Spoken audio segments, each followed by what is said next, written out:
दादी की सर्जरी के लिए खर्च करने के लिए अभी भी 3.5 लाख की कमी होती है, जिस पर मैं पूरी तरह कॉर्नर हो जाता हूँ और फिर मैं मजबूरी में खुद को एक मिस्टीरियस के मोनार्च को बेच देता हूँ। मुझे नहीं पता कि ये कोई के मोनार्च कौन है, लेकिन आवाज़ से मुझे इस बात का अंदाजा हो जाता है कि शायद ये कोई लड़का है। लेकिन उसका पहला टास्क ही मुझे शॉक कर देता है, जिस पर वह मुझे एक कोल्ड और एलोग्रेंट फ्लावर गर्ल लूरियान को चेस करने के लिए कहता है और फिर फुल्ली फॉलो करके फॉलो इन लव में बेरहमी से छोड़ देने के लिए बोलता है। मैं फिर से अपना सर झुका करके अपनी फेड यूनिफॉर्म को देखता हूँ, जिस पर कपड़े इतनी बार धुले हुए होते हैं कि रंग उड़ चुका होता है। ह्यूमिलेशन तो होता है, लेकिन फिर मैं सोचता हूँ कि बस दादी को बचा पाऊँ तो ये सब क्या मायने रखता है, और फिर मैं दांत भींच करके ये डील एक्सेप्ट कर लेता हूँ। इसके बाद जैसे ही मैं ऑफिशियली उसे चेस करना शुरू करता हूँ, वह कोल्ड कैंपस क्वीन लूरियान धीरे धीरे और भी स्ट्रेंज बिहेव करने लग जाती है, जिस पर सिचुएशन और भी वियर्ड होने लग जाती है। एक हाई क्लास अपार्टमेंट के अंदर, जिसे मैं देख भी नहीं पाता, लूरियान एक मॉडिफाइड वॉइस कॉल के फ़ोन के सामने खड़ी होती है और गुस्से में चिल्लाती है, तुम इडियट हो क्या? किसने कहा तुमसे वाइट क्रस्ट थीम देने के लिए? अभी जाओ और उस गली के कॉर्नर वाली स्ट्रॉबेरी फीलिंग केक लेकर के आओ, जिसके लिए 3 घंटे लाइन में लगना पड़ता है। तुरंत जाओ।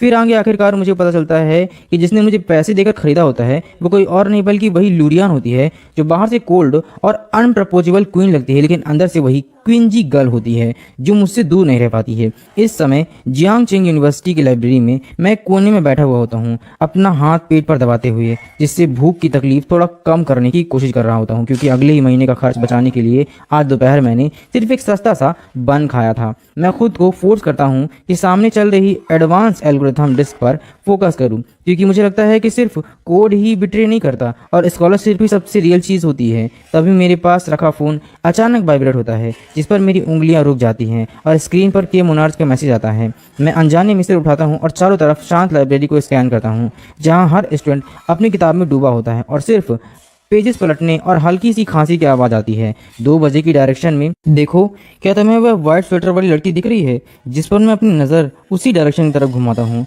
और एक लॉन्ग हेयर वाली लड़की को देखता हूँ, जो एक प्रीमियम वाइट फूल स्वेटर पहनी बैठी हुई होती है। उसका कॉलर बॉन हल्का सा दिख रहा होता है और सनलाइट उस पर सॉफ्ट ग्लो डाल रही होती है। वह लूरियान होती है, जियांग चिंग यूनिवर्सिटी की famous campus queen, finance department की प्राइड, जिसके बारे में कहा जाता है कि उसकी फैमिली बैकग्राउंड बेहद पावरफुल और रिच होता है। मेरी थ्रोट हल्की सी हिलती है और मैं जल्दी से टाइप करता हूँ, वह लूरियान है, जिसे मेरे रिप्लाई आता है कि मुझे पता है, अब तुम्हारा मिशन शुरू होता है। मैं ये पढ़कर हल्का सा अनईजी फील करता हूँ, क्योंकि 2 साल पहले जब उसने मुझे स्पॉन्सर किया था तब कहा था कि ये पैसे फ्री नहीं हैं और कभी ना कभी मुझे इसे रीपे करना होगा, लेकिन इतने समय में ये पहली बार है जब वो ऑफिशियली मुझे कोई टास्क देता है। मैं रिप्लाई करता हूँ, मर्डर या इनलीगल काम मत कहना, मैं वो नहीं कर सकता हूँ। जिस पर वो जवाब देता है कि तुमसे इनलीगल काम क्यों करवाऊंगा, बस मुझे रिवेंज चाहिए। फिर वो आगे लिखता है कि उसने मेरे फीलिंग्स के साथ खेला है तो तुम उसे चेस करो, तुम उसे डीपली लव करवाओ और फिर उसे ट्रेस करके छोड़ दो। ये पढ़ करके मेरी आंखों एकदम शौक से फैल जाती है और मैं सोचता हूँ कि ये प्लान बहुत एक्सट्रीम है और मैं ये कैसे कर सकता हूँ। फिर मैं रिप्लाई करता हूँ कि क्या तुमने किसी गलत इंसान को चुन लिया है? वो एक कैंपस क्वीन है और मैं एक गरीब लड़का। भला वो इतनी अमीर और इतनी खूबसूरत लड़की भला मुझसे प्यार क्यों करेगी और मैं उसे प्यार में फंसाऊंगा कैसे? और उसे छोड़ देना ये तो नामुमकिन सा है। मैं एक गरीब लड़का हूँ जो कैंटीन से खाना लेने से पहले भी सोचता है। जिस पर वो कहता है, तुम कैंपस के किंग हो, तुम्हें फिक्र करने की जरूरत नहीं है। मैंने तुम्हारी फोटो देखी है, तुम्हारा फेस ठीक ठाक है और आजकल लड़कियों को तुम्हारे जैसे सिंपल लुक भी पसंद आते हैं। आप ज़्यादा बात मत करो और जाओ उसके टेबल पर पानी गिरा दो। मेरे हाथ में पकड़ा फ़ोन पसीने से भीगने लगता है, क्योंकि मेरे लिए काफ़ी ज़्यादा मुश्किल था और लाइब्रेरी जैसी जगह पर ऐसा करना पब्लिकली बहुत ज़्यादा एम्बैरेसमेंट जैसा फील होता है। लेकिन तभी एक मैसेज आता है कि आपके अकाउंट में 7 लाख क्रेडिट हो गए हैं, ये आज का बजट है, बस एक एक्सीडेंट के लिए। फिर वो आगे लिखता है कि और हाँ, दादी के नेक्स्ट मंथ के हॉस्पिटल बिल अभी भी 10 लाख की कमी है ना?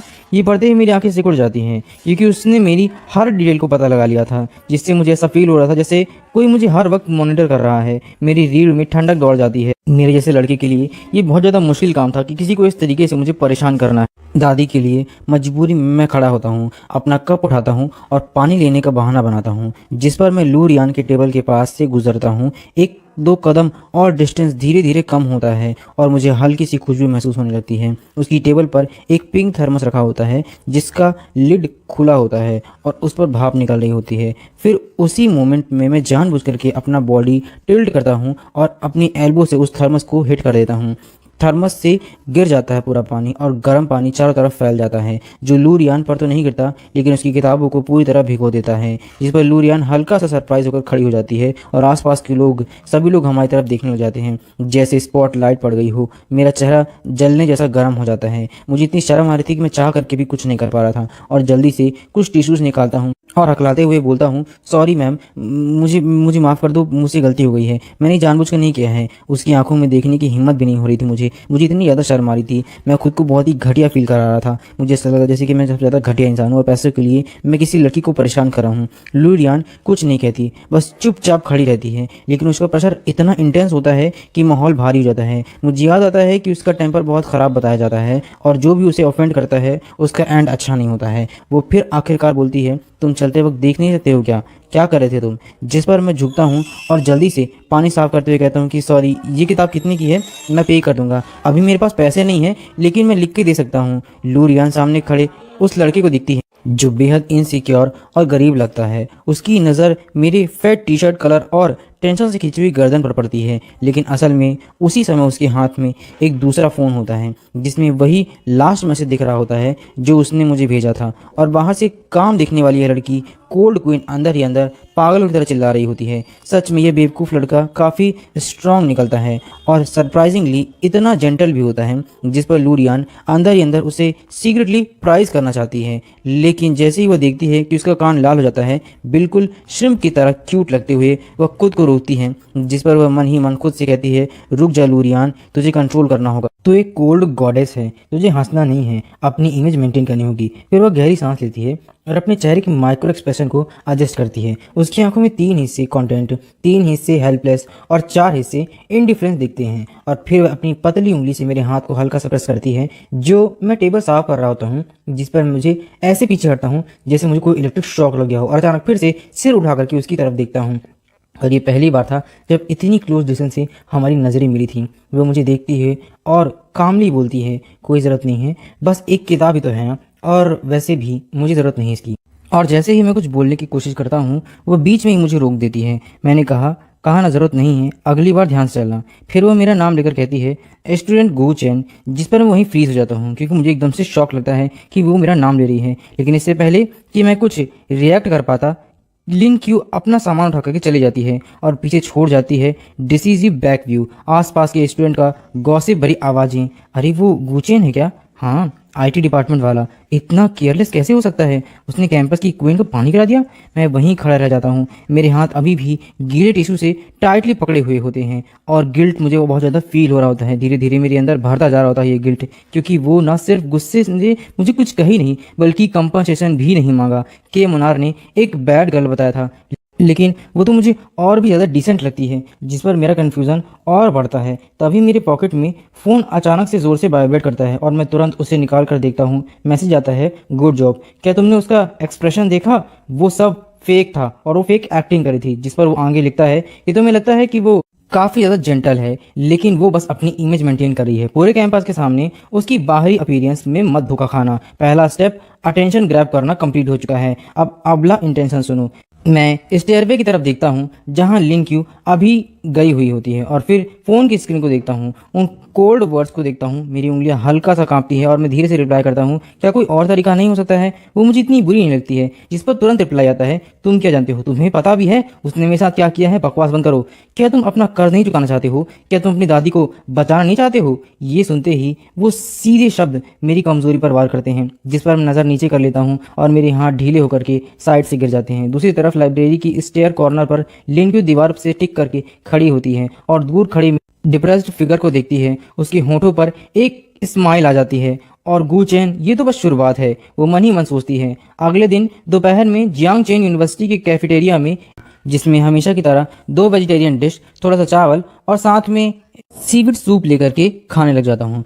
जैसे ही मैं कोने में बैठता हूँ मेरा फ़ोन फिर से वाइब्रेट करता है और इस बार के मीनार का मैसेज आता है कि अभी तुरंत पेस्ट्री शॉप जाओ और स्ट्रॉबेरी नेपोलियन केक खरीदो और विंडो नंबर टेबल 3 पर लूरियान को दे दो। ये पढ़ करके मेरे दांत लगभग भीग जाते हैं। मुझे समझ नहीं आता कि अगर मैं करूँ क्या, मैं उसे किस तरीके से गिफ्ट कैसे दे सकता हूँ बिना पहचाने, क्योंकि शॉप कैंपस की सबसे एक्सपेंसिव बेकरी होती है वो, और यहाँ पर एक छोटा सा केक भी 100 रुपये का है। स्ट्रॉबेरी नेपोलियन तो उनका सबसे अच्छा आइटम है जिसकी प्राइस 3 लाख रुपये है। मैं रिप्लाई करता हूँ, ये तो मेरे पूरे हफ्ते के खाने खाने के पैसे से भी ज़्यादा हैं। मैं ये कैसे कर सकता हूँ? मेरे पास कितने पैसे नहीं हैं और मैं अभी कैफेटेरिया में हूँ, जिससे तुरंत मैसेज आता है कि आपके अकाउंट में 1,50,000 भेज दिए गए हैं। बाकी टिप समझ के रख लो और जल्दी करो, वो 10 मिनट में चली जाएगी। अगर मिस किया तो डबल वापस करना पड़ेगा। मैं ट्रांजेक्शन मैसेज को देखता हूँ और एक गहरी सांस छोड़ता हूँ कि ये तो पीछा करने वाला कोई काम नहीं है, बल्कि ये तो ऐसा लगा जैसे कि कोई गेम है। मैं खाना छोड़कर तुरंत उठता हूँ और बेकरी की तरफ भागता हूँ। जब मैं हाँफते हुए वापस कैफेटेरिया पहुँचता हूँ तब तक मेरे बाल पसीने से भीग चुके होते हैं। मैं एंट्रेंस पर खड़ा होकर के टेबल नंबर 3 को ढूंढता हूँ, जहाँ लू रियान बैठी हुई होती है। भीड़ के बीच में भी वो ऐसे शाइन कर रही है जैसे उसके चारों तरफ एक ऑरा हो। उसके सामने बहुत कम खाना होता है और वो बस थोड़ा सा सलाद खा रही होती है। उसके सामने एक वेल ड्रेस्ड रिच बॉय होता है जो कि उसके सामने बैठा हुआ होता है, जिसका नाम सुकाई होता है और वो उसका हर समय पीछा करता रहता है। इस समय वो उसकी चापलूसी करते हुए उसे मिल्क टी आगे बढ़ाता है और फ्लर्टिंग टोन में बोलता है कि मेरे कदम वहीं रुक जाते हैं, क्योंकि मैं सोचता हूँ कि ऐसी सिचुएशन में मुझे वहाँ जाना चाहिए, फिर नहीं जाना खुद की इंसल्ट करवाना होता है। तभी फ़ोन पे मैसेज आता है कि उस सुकाई को देखो, वो बस एक स्टेपिंग स्टोन है, सीधे जाओ कि एक टेबल पर रखो, कूल बनो। मैं फ़ोन को देखता हूँ और शक करता हूँ कि क्या के मुनार ने मुझ पर कोई ट्रैकर लगा रखा है, क्योंकि उसे हर चीज़ पता होती है। लेकिन मजबूरी में मैं डीप ब्रेथ लेता हूँ क्योंकि मेरे पास कोई और रास्ता नहीं है। केक बॉक्स पकड़ता हूँ और कॉन्फिडेंट स्टेप के साथ उसकी तरफ बढ़ता हूँ। शुगाई अभी भी बोलता जा रहा होता है, रुआन तुम इस वीकेंड यार्ड पार्टी में तुम्हें आना ही होगा, मैंने सबको बता दिया है। लेकिन लियान रुआन बोर्ड एक्सप्रेशन के साथ कहीं और खोई हुई होती है, जैसे किसी का इंतजार कर रही है, और मन ही मन सोचती है वो इडियट अभी तक आया क्यों नहीं। तभी एक लंबा सा फिगर उसकी टेबल पर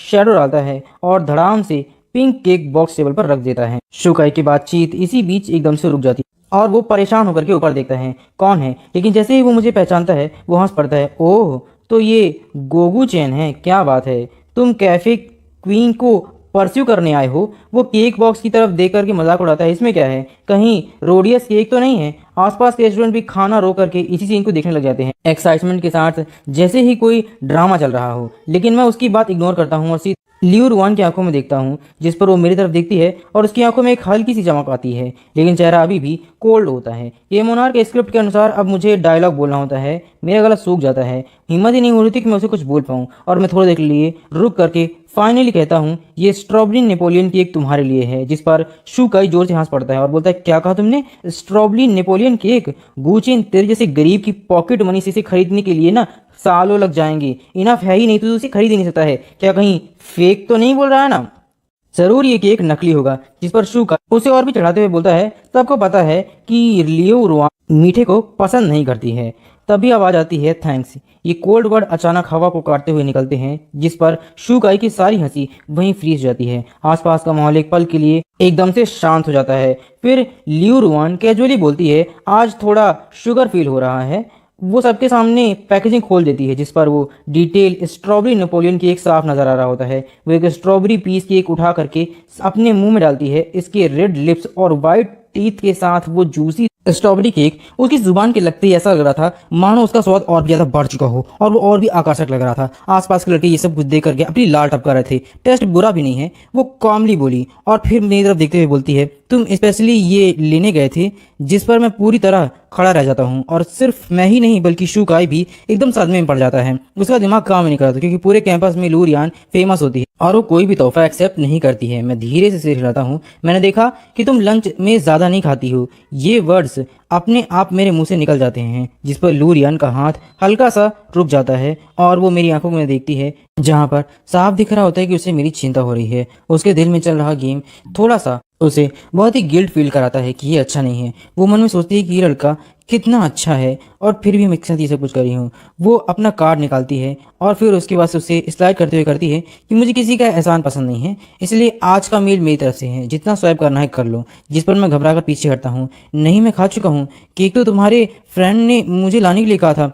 ये बोलते ही मुझे अपनी गलती का एहसास हो गया। लियू रुआन गुस्से में बोलती है कि फ्रेंड, जिसे मैं तुरंत पैनिक कर गया और हाथ हिलाता हूँ, नहीं मेरा मतलब था कि मुझे लगा कि ये तुम्हें पसंद आएगा, मुझे क्लास के लिए जाना है। और इतना कह करके मैं जल्दी से वहाँ से भाग गया। मेरे पीछे कैफेटेरिया की हंसी की आवाज़ गूंजने लगी और शुकाई मुझे देख करके हंसने लग गया कि ये क्या है, ये गांव वाला ठीक से बात भी नहीं कर पाता और ऐसे भी कैंपस क्वीन के पीछे पड़ते हैं। जिस पर लियू रुआन उसे कोल्ड टोन में रोकती है और बोलती है कि शुकाई, अब जब मैं खा रही हूँ तो मुझे आसपास मक्खियाँ पसंद नहीं हैं। ये सुनते ही उसका चेहरा एकदम गुस्से से लाल हो जाता है कि उसने उसे इतनी बदतमीज बोला।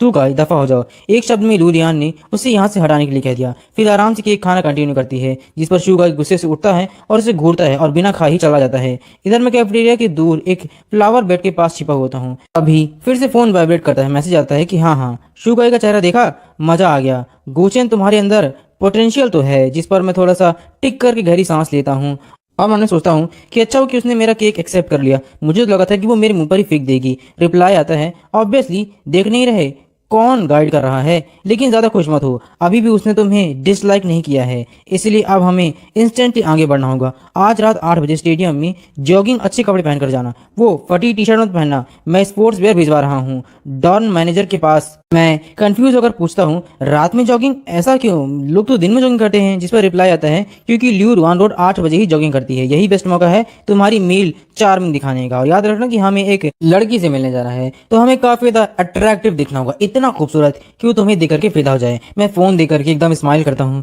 कि अच्छा मुझे ऐसा करना है, लेकिन मुझे नहीं पता होता है कि मैं इस तरीके से करूंगा कैसे। लू यान केक का क्रीम टेस्ट करते हुए फोन पर ऑर्डर प्लेस कर रही होती है और वह हल्की सी मुस्कान के साथ स्क्रीन दिखती है। गुचेन, तुम्हारा वो पुराना टी शर्ट मुझे पहले से ही इरिटेट कर रहा था। एप्स दिखते ही ठीक है, लेकिन अपीयरेंस अभी मैटर करता है। फिर भी वो बाहर ब्राइट सनलाइट को दिखती है और महसूस करती है कि उसकी कॉलेज लाइफ अब इंटरेस्टिंग होने लगी है। ये ट्रैप जैसा होता है, लेकिन आखिर में इसमें कौन फंसने वाला होगा और कौन शिकार होगा, ये क्लियर नहीं है। शाम को वेस्ट स्टेडियम, जो पूरे कैंपस का सबसे फेमस लव स्पॉट होता है, वहाँ डिम येलो लाइट ट्रैक पर गिरती है और स्टैंड के अंधेरे में कपल्स क्वालिटी बातें करते हैं। 7:30 बजे मैं स्पोर्ट्स वेयर पहन करके एंट्रेंस पर खड़ा होता हूँ। खुद को मॉडल जैसा फील करता हूँ और काफ़ी अच्छे कपड़े पहनकर मुझे काफ़ी अच्छा लग रहा था पहली बार, लेकिन अंदर से एक ऑकवर्ड सा फीलिंग आती है कि आखिर मैं कैसे करूँगा और क्या करूँगा। तभी फ़ोन फिर से वाइब्रेट होता है। अंदर जाओ, वो ट्रैक 3 और वार्म अप कर रही होगी, तो याद रखना कि ज़रा उसे अच्छे से बात करना,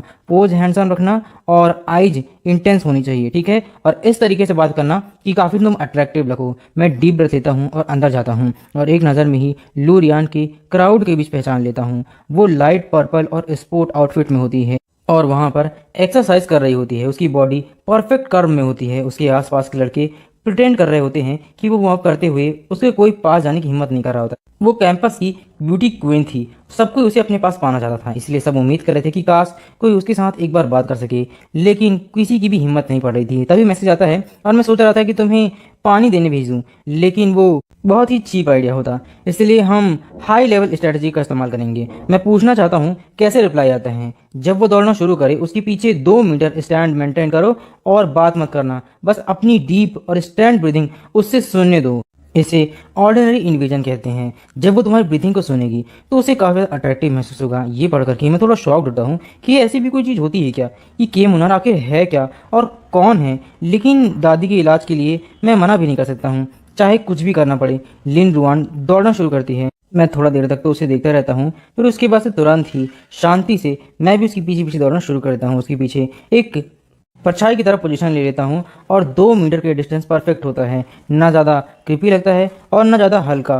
फ्रेग्रेंस महसूस होती रहती है। मैं अपनी ब्रीदिंग एडजस्ट करता हूँ, डीप और स्टैंड बनाता हूँ, जबकि आगे लियो रुआन पीछे मुड़े बिना दौड़ती रहती है, लेकिन उसके लिप्स के कोने हल्के से उठते हैं, जैसे वो इन सबको एंजॉय और काफ़ी ज़्यादा अच्छा महसूस कर रही हो। अलग से वो मनी मन सोच रही होती है कि जैसे ही वो स्टेडियम में कदम रखता है, उसी समय मेरी नज़र बस उसी पर टिकी रहती है, जिस पर बस उसे देखती रह जाती हूँ। हालांकि मैं वर्कआउट करने के बस एक नाटक कर रही थी। मेरा भेजा हुआ ये आउटफिट उस पर काफ़ी सूट करता है, जिस पर उसकी बॉडी और उसकी खूबसूरती साफ नजर आ रही है। उसका स्लिम वेट सारा कुछ हाईलाइट होता है। मैंने पहले कभी नोटिस नहीं किया था कि बेवकूफ़ इतने अच्छी बॉडी रखता है, जिस पर वो चुपचाप पीछे चलता रहता है और कुछ बोलता भी नहीं है। क्या ये शेडो की तरह बस पीछे रहने वाला है, गेम का खेल रहा है बस और कुछ नहीं, जिस पर अंदर ही अंदर मैं हंसती रहती हूँ। ये 4th यंग लेडी कभी सिटी हाई स्कूल की लॉन्ग डिस्टेंस रनिंग की चैंपियन रह चुकी है, जिस पर लू रियान की आंखें अचानक से एक ब्राइट स्पार्क की तरह दिखती है। इसके बाद से वो अचानक स्पीड बढ़ा देती है, जिसे देख करके मैं एक पल के लिए रुक जाता हूँ, फिर तुरंत उसके पीछे दौड़ता हूँ।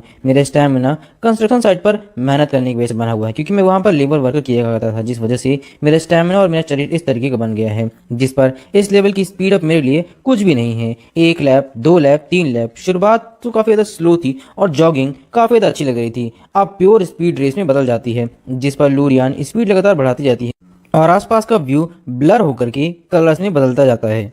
तभी ईयरफोन्स में बॉस की आवाज़ गूंजती है, जो सुना सुना करके मुझे और भी ज़्यादा प्रवोक कर रहा होता है कि कोथान एक आदमी है तो हार नहीं सकता, जिस पर वह कहती है कि उसे क्रॉस कर और अपनी स्पीड को क्रश कर दे। जब उसके पास से निकले तो पीछे मुड़कर के उसे ऐसा लुक दे कि वो काफ़ी ज़्यादा स्लो है और उसे इस तरीके से दिखा कि तो उससे काफ़ी ज़्यादा फास्ट है, और जब उसके पास निकलना तो इस तरीके से दिखाना कि तो उसके लिए कुछ भी नहीं है। ये सुनकर के मेरे अंदर भी कंपटीशन करने की फायर जाग जाती है, जिस पर एक लड़की से पीछे रहना मुझे शर्मनाक लगता है और सच में थोड़ा एम्बैरेसिंग फील होता है।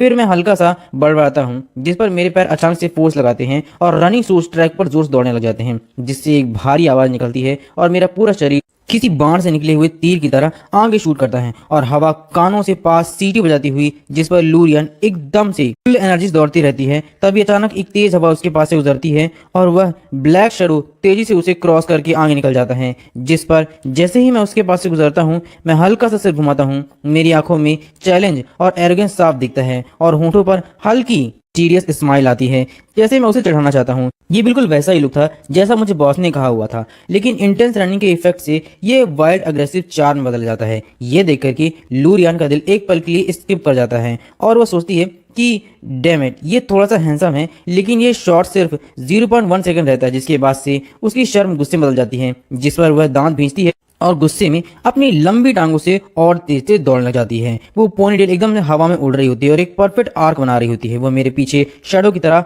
अच्छी तरीके से चेस करती है और फिर आज रात वेस्ट स्टेडियम में एक अजीब सा सीन बनता है, जहां कोल्ड ब्यूटी लूरियन और गरीब जूनियर का एक दोनों के बीच में कंपटीशन चल रहा होता है। दोनों ट्रैक पर पागलों की तरह दौड़ते रहते हैं, जैसे लाइफ एंड डेथ का चेस का गेम चला हो। वो कितने लैम्प्स दौड़ते हैं पता ही नहीं चल रहा होता है, जब तक कि लंग्स में आग सी ना लग जाती हो और पैर भारी होकर के लीड जैसे लगने जाते हैं। आखिरकार स्पीड धीरे धीरे कम होने लग जाती है, जिस पर मैं घुटनों पर हाथ रख करके रुक जाता हूँ और ग्रास के पास स्ट्रीट लाइट के नीचे खड़ा हो जाता हूँ। पीछे से तेज फुट स्टेप की आवाज आती है, क्योंकि लूरियन पिछले 3 मीटर की दूरी पर रुकी हुई होती है। वह झुक करके हैवी ब्रीदिंग करती है, उसके चिक्स लाल हो जाते हैं और चेस्ट तेजी से उठती है गिरती है। दोनों एक दूसरे को देखते रहते हैं, दोनों के विजन ब्लर हो रहे होते हैं, लेकिन आंखों में एक चमक होती है। फिर ल्यूरियन सांस भरते हुए और सांस को संभालते हुए डिग्निटी मेंटेन करने की कोशिश करती है और बोलती है, इतना तेज दौड़ मारने का क्या प्लान है? अचानक से इतना तेज कैसे दौड़ने लगे? जिस पर मैं अपने चेहरे पर पसीना पोंछता हूँ और उस मोमेंट में इतना थक जाता हूँ कि बॉस की स्क्रिप्ट भी भूल जाता हूँ और कैजुअली बोल देता हूँ कि तुम पहले स्पीड बढ़ाई थी। जिस पर मैं कह देता हूँ कि पैर इतने लंबे नहीं हैं, फिर भी अच्छे दौड़ते हो। ये बोलते ही मुझे रिग्रेट होता है कि ये तो शॉर्ट लेग्स कह करके इंसल्ट कर रही है। ये सुनकर के ल्यूरियन शॉक में आंखें बड़ी कर लेती है और गुस्से में हंसने लगती है और फिर एकदम से आगे बढ़ते हुए पूछती है कि क्या मैं ब्लाइंड हूँ? जैसे ही वह करीब आती है, अब उसकी स्ट्रॉन्ग फ्रेग्रेंस फिर से मुझे हिट करती है, जिस पर मैं घबरा करके आधा कदम पीछे हटने लग जाता हूँ और ठंडी स्ट्रीट लाइट पोल से जाकर टकराता हूँ। तभी बॉस का मैसेज आता है, जो सुनकर के चाहे मैं मर भी जाऊँ फिर भी वेंडिंग मशीन से उसके लिए कोल्ड ड्रिंक मिनरल वाटर जरूर लेकर के आना पड़ेगा और फिर वहीं देना होगा। ये देख करके मुझे लगता है कि बॉस लाइव स्ट्रीम कर रहे हैं, उन्हें सब कुछ पता कैसे चल रहा है मुझे समझ में नहीं आता होता है। फिर टाइमिंग भी परफेक्ट होती है, जिस पर मैं बिना आर्ग्यू किए वेंडिंग मशीन की तरफ जाता हूँ। कुछ सेकंड बाद मैं 2 कोल्ड ड्रिंक वाटर बॉटल्स लेकर के आता हूँ, लेकिन सॉफ्टली देने की बजाय इंस्ट्रक्शन फॉलो करते हुए 2 मीटर दूर खड़े होकर के उसे सीधा थ्रो कर देता हूँ। ल्यूरियन भी उसे आसानी से कैच कर लेती है। उसके हाथ में जब वो ठंडी बोतल उसके गर्म हाथ में पकड़ती है तो एक अजीब सा सेंसेशन क्रिएट करती है। फिर मैं अपनी बोतल खोल करके सिर पीछे करके एक ही बार में पानी पीता हूँ। पानी मेरे फ्लेक्स से नेक तक जाता है और कलर बोन तक पहुंचता है। यह देख करके ल्यूरियन की आंखें एकदम फटी की फटी रह जाती हैं। उसमें एक नोटिस स्पार्क आता है और वह अचानक से पूछती है कि क्या है, जिस पर मैं एकदम से सरप्राइज जाता हूँ। वो एकदम से मेरे पास आती है और कहती है कि ये आउटफिट अच्छा है और ये तो नाइकी का न्यू सीजन सेट है ना, जिसकी कीमत 10 मिलियन से ज़्यादा है। ये सुनकर के मेरा दिल जोर से धड़कता है। अब राज खुल गया है, जिस पर वह मेरे चेस्ट पर हल्का सा टैप करती है और कहती है कि कल तक कैंटीन में फूड ऑर्डर करते वक्त सोचता था और आज एक्सपेंसिव क्लॉथ पहन रहा है। उसकी नज़र सस्पिशियस हो जाती है और वो पूछती है कि लॉटरी जीती है या किसी ने स्पॉन्सर किया है। ये सुनकर कि मेरा दिल लगभग बाहर आ जाता है, क्योंकि किसी भी तरीके से मैं इतने महंगे चीज़ों का अफोर्ड नहीं कर सकता हूँ। इसीलिए मुझे थोड़ा सा सरप्राइजिंग लगता है और कहीं ना कहीं वो बिल्कुल सही गेस कर रही होती है, जिस पर मैं जल्दी से दिमाग चलाता हूँ और कह देता हूँ कि ये फेक है, ऑनलाइन खरीदा है सिर्फ 350 युआन में। फ्री डिलीवरी मिली है। ये सुन करके लियो युआन जोर से हंस पड़ती है। उसकी कोल्ड ऑरा टूट जाता है और प्लेफुल साइड सामने आती है। वो फिर से मजाक में कहती है कि अगर इतना सस्ता है तो लिंक भेज दो, जिस पर मैं मजबूरी में कह देता हूँ कि शॉप बंद हो गई है। ये सुन करके मेरे ऑकवर्ड एक्सप्रेशन को देख करके खुश होती है और फिर बोलती है कि क्या मजाक कर रहे हो मेरे साथ। पानी की बोतल का एक सिप लेती है और पास आकर धीरे से मेरे कान में कहती है, यू आर स्कैमर, और फिर तुरंत मुड़कर चली जाती है। उसकी पोनीटेल हवा में स्मूथ आर्क बनाती है और जाते जाते वह कहती है कि फिर मिलते हैं। फ्रंट क्लासमेट और स्ट्रीम लाइट के नीचे खड़ा रह जाता हूँ मैं पूरी तरीके से, और मुझे इतना बड़ा शौक लगता है जैसे ये पहली बार था मेरे लिए। बॉडी स्टफ हो जाती है और उसके वर्ड और गर्माहट अभी भी कान में गूंजते रहते हैं, जिससे इलेक्ट्रॉनिक सेंसेस फैलने लग जाती है। तभी फ़ोन फिर से वाइब्रेट करता है, जिस पर बॉस कहती है कि उसने मुझे स्कैमर कहा। मैं बॉस को सारी बातें बता देता हूँ। इसका मतलब ये हुआ कि अब वो क्यूरियस हो गई है, और वेमेन अक्सर क्यूरियोसिटी इस लेवल से ही शुरू करती हैं, जिस पर आज का मिशन सक्सेसफुली कंप्लीट हो चुका है। फिर बॉस का मैसेज आता है कि जाकर जल्दी सो जाओ, कल अभी भी एक नई बैटल बाकी है। जिस मैं उन्हें हाँ कहता हूँ और लियो यान को दूर जाते हुए देखता हूँ।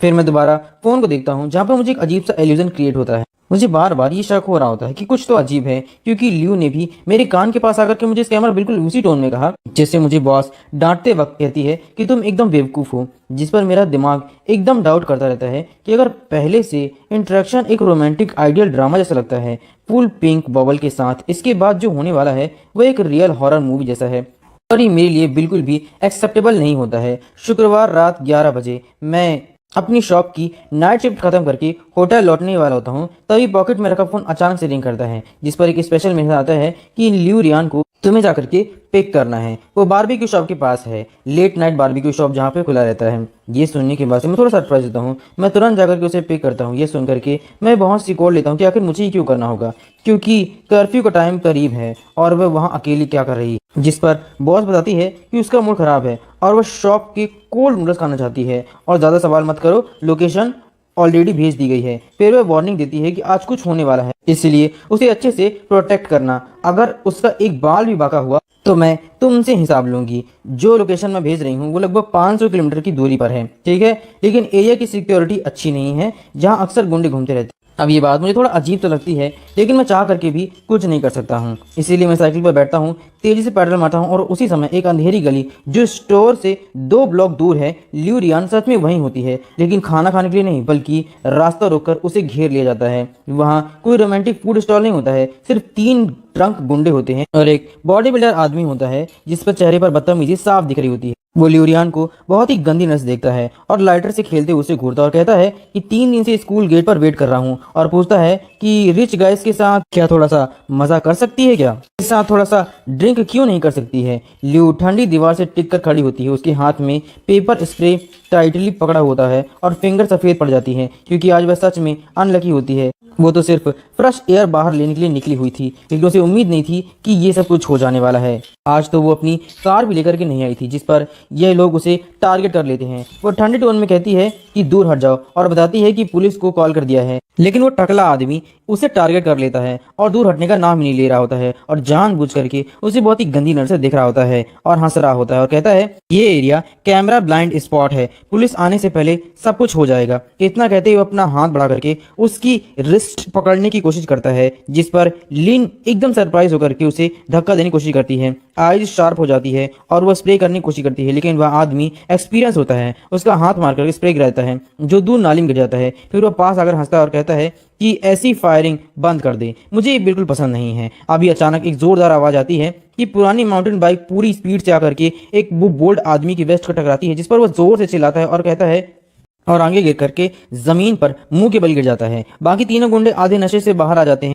और अंधेरे में मैं अपनी टूटी हुई साइकिल एक तरफ फेंकता हूं और धीरे धीरे खड़ा होता हूं, जिस पर मेरी दुबली बॉडी हवा में कमजोर लग रही थी, लेकिन मेरे आईज एक गुस्सैल अकेले भीड़ जैसे एक ठंडी होती है। फिर मैं धीमी लेकिन ठंडी आवाज में कहता हूं कि जरा हिल करके दिखाओ, जिस पर वो टकला आदमी खून से भरा चेहरा उठा करके गुस्से में अपनी तलवार निकालता है और चक्कू निकाल करके लोगों पर अटैक करने की कोशिश करता है। तीनों गुंडे एक साथ मुझ पर टूट पड़ते हैं और अकेले 2 मिनट लिन क्यू के लिए बहुत ज्यादा मुश्किल होते हैं, सबसे लंबे बन जाते हैं, क्योंकि मुझे मार्शल आर्ट नहीं आती। मैं बस नॉर्मली एक टुकड़े की तरह लड़ना जानता हूँ और कुछ भी नहीं। मैं उसे बचाने के लिए अपनी जान की बाजी लगा देता हूँ और अपनी जान की परवाह किए बिना रहता हूँ, जिस पर एक पंच बना करके सामने वाली नोक पर मुक्का जोर से मारता हूँ, दूसरे की किक मारता हूँ, लेकिन आखिर में अकेला इंसान ज़्यादा से ज़्यादा कितने लोगों को जीत सकता है। उनके पास वेपन भी होते हैं। इस केओस में बोल्ड आदमी साइंट स्नैक अटैक करता है, नाइफ की ब्लेड चमकती है जिस पर लिu रियान चिल्लाती है कि केयरफुल, लेकिन ये सुनकर के मैं एक भी आवाज़ नहीं करता हूँ क्योंकि मैं चाह करके भी उस वक्त कुछ नहीं कर सकता हूँ। मेरे पीछे वह खड़ी होती है। मैं टीथ भींच करके बॉडी ट्विस्ट करता हूं और फ्लैट आर्म से अटैक ब्लॉक करता हूं, जिस पर नाइफ मेरी स्किन को काटता है और शार्प साउथ के साथ खून बहने लग जाता है जो मेरी सफ़ेद स्लीव को लाल कर देता है। मैं दर्द दबा करके कराता हूं लेकिन रुकता नहीं हूं और मौका दे करके उस टकले आदमी के फेस पर हेडबल्ट मारता हूं जिससे उसका खून छिटकता है और पीछे लड़खड़ाता है। मुझे डिस्टेंस फील होता है, मेरे माथे से खून बह रहा होता है। तभी मुझे पुलिस का सायरन सुनाई देता है जिस पर गुंडे घबरा जाते हैं और भागने लग जाते हैं। जाते जाते धमकी जगाते हैं कि फिर मिलेंगे। गली फिर से शांत हो जाती है जिस पर मेरा शरीर लड़खड़ाता है और मैं दीवार से टिक कर के नीचे बैठ जाता हूँ। मेरे आर्क से खून टपक रहा होता है, ज़मीन पर गिर रहा होता है। यह देख करके लिu रियान दौड़कर मेरे सामने घुटने पर बैठ जाती है। उसकी आइज में पहली बार पैनिक और डर साफ दिख रहा था। वह कांपती हुई आवाज़ में कहती है कि बहुत हो चुका है, अब बस करो।